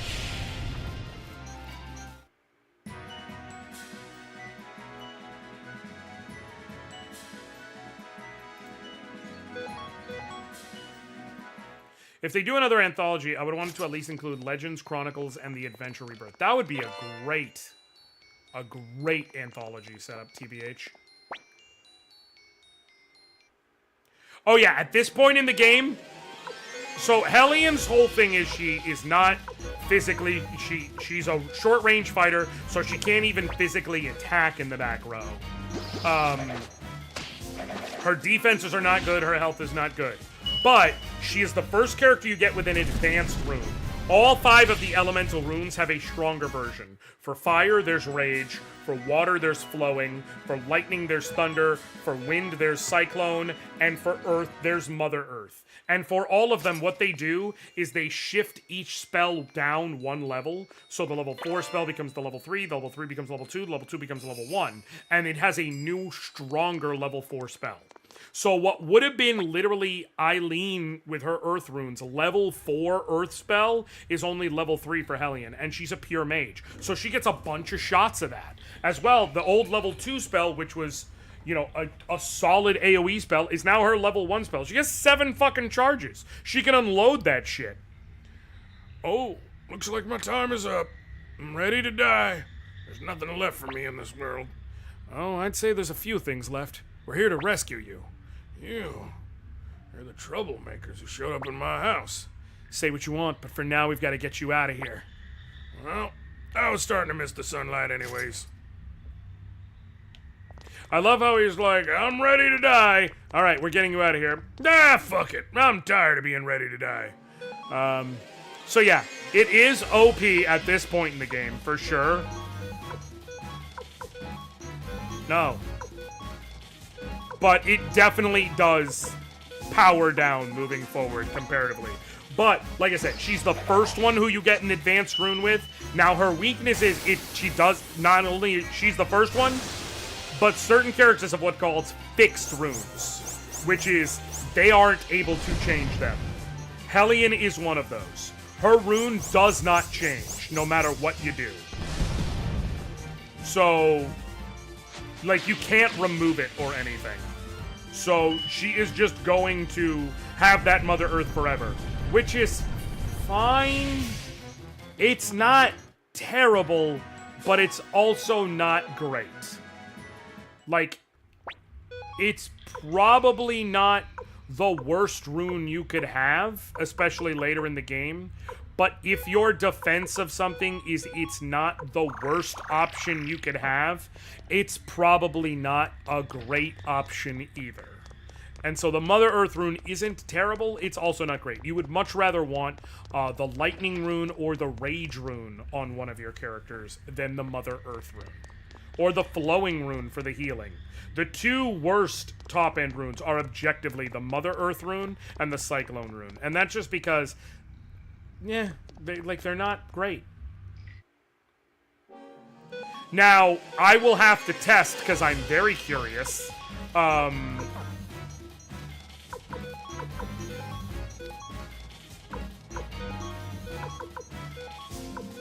The highest level Mother Earth spell is... It's a whole party defense buff, right? Or is that Suikoden 2? I'm not making that up, right? Mother Earth. Yeah. It's basically, it's supposed to, I think, double defense on your entire party. The problem of why it sucked so bad in the original is both that and the weaker version from the regular Earth rune, Clay Guardian. Both of those spells just straight up didn't work. They did nothing. They did not boost your defense at all. So your level 4 slot was worthless. Which is what made it such a letdown. But it's not a bad rune because your level 1 and level 3 spells are so good. I would argue, again, Rage is better. Your level 1 and level 3 will also be AoEs. And your level 4 will kick ass, and so will your level 2. But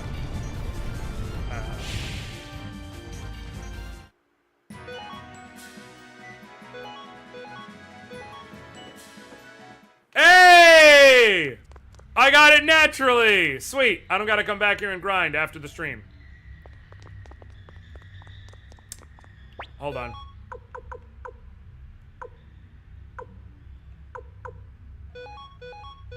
Apropos of nothing.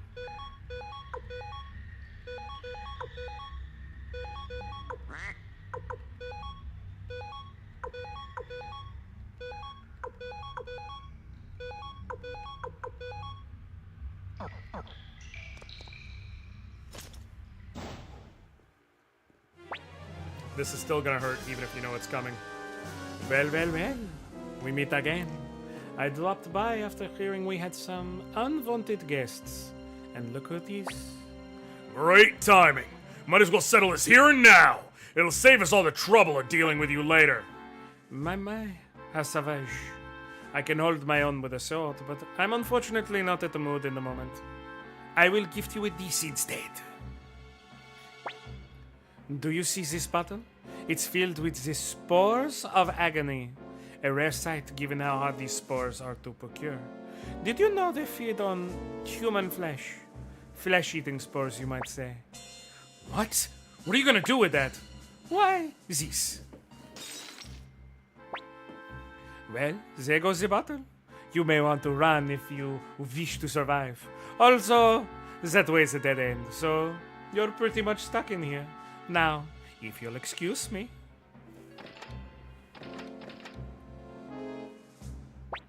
Damn! It won't open. That bastard Millage made sure to lock the door behind him. Run! They're gonna eat us! Remember, that door can only be opened with that lever. Young master, through the door! Hurry!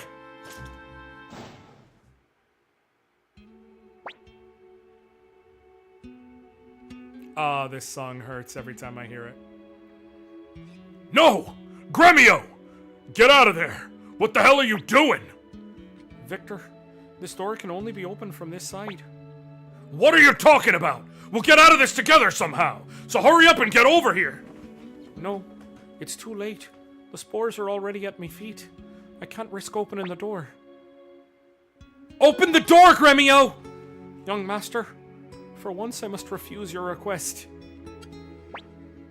Young master, can you hear me? I'm sorry I can't protect you anymore. But you've grown so much.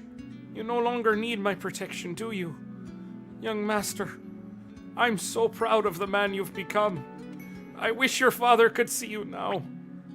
Gremio. Young master, it looks like it's time to say goodbye. I can't see very well anymore. You've always been my pride. Promise me you won't lose heart until the end. That is my first and final request.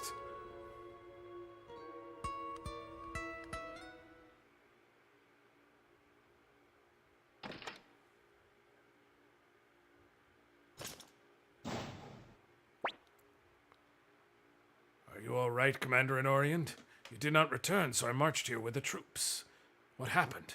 There's no trace of the Imperial forces. They must have been devoured by the flesh-eating spores. Flesh-eating spores? Let's get out of here for now. Anoriand needs to rest.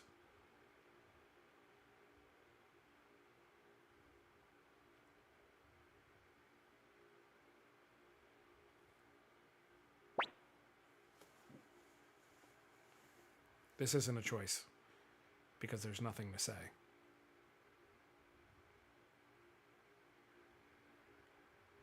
Your literal most loyal retainer, through thick and thin. Wait a minute. All right. Let's go.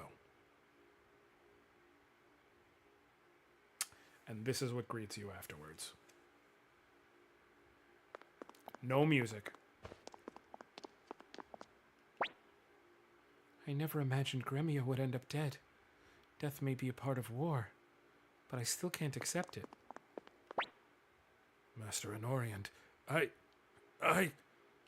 Damn it!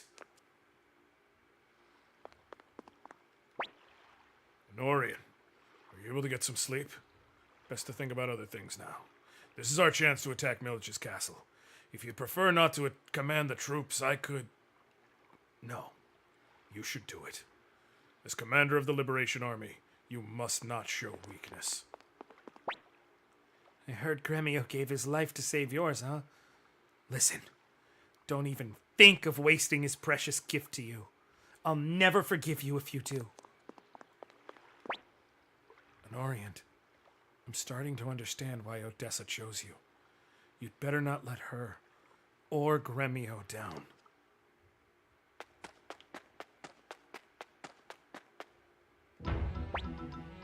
Commander Anoriand, as your military strategist, allow me to offer my advice. Now is the time to attack Scarlaticia Castle. This here is some antitoxin.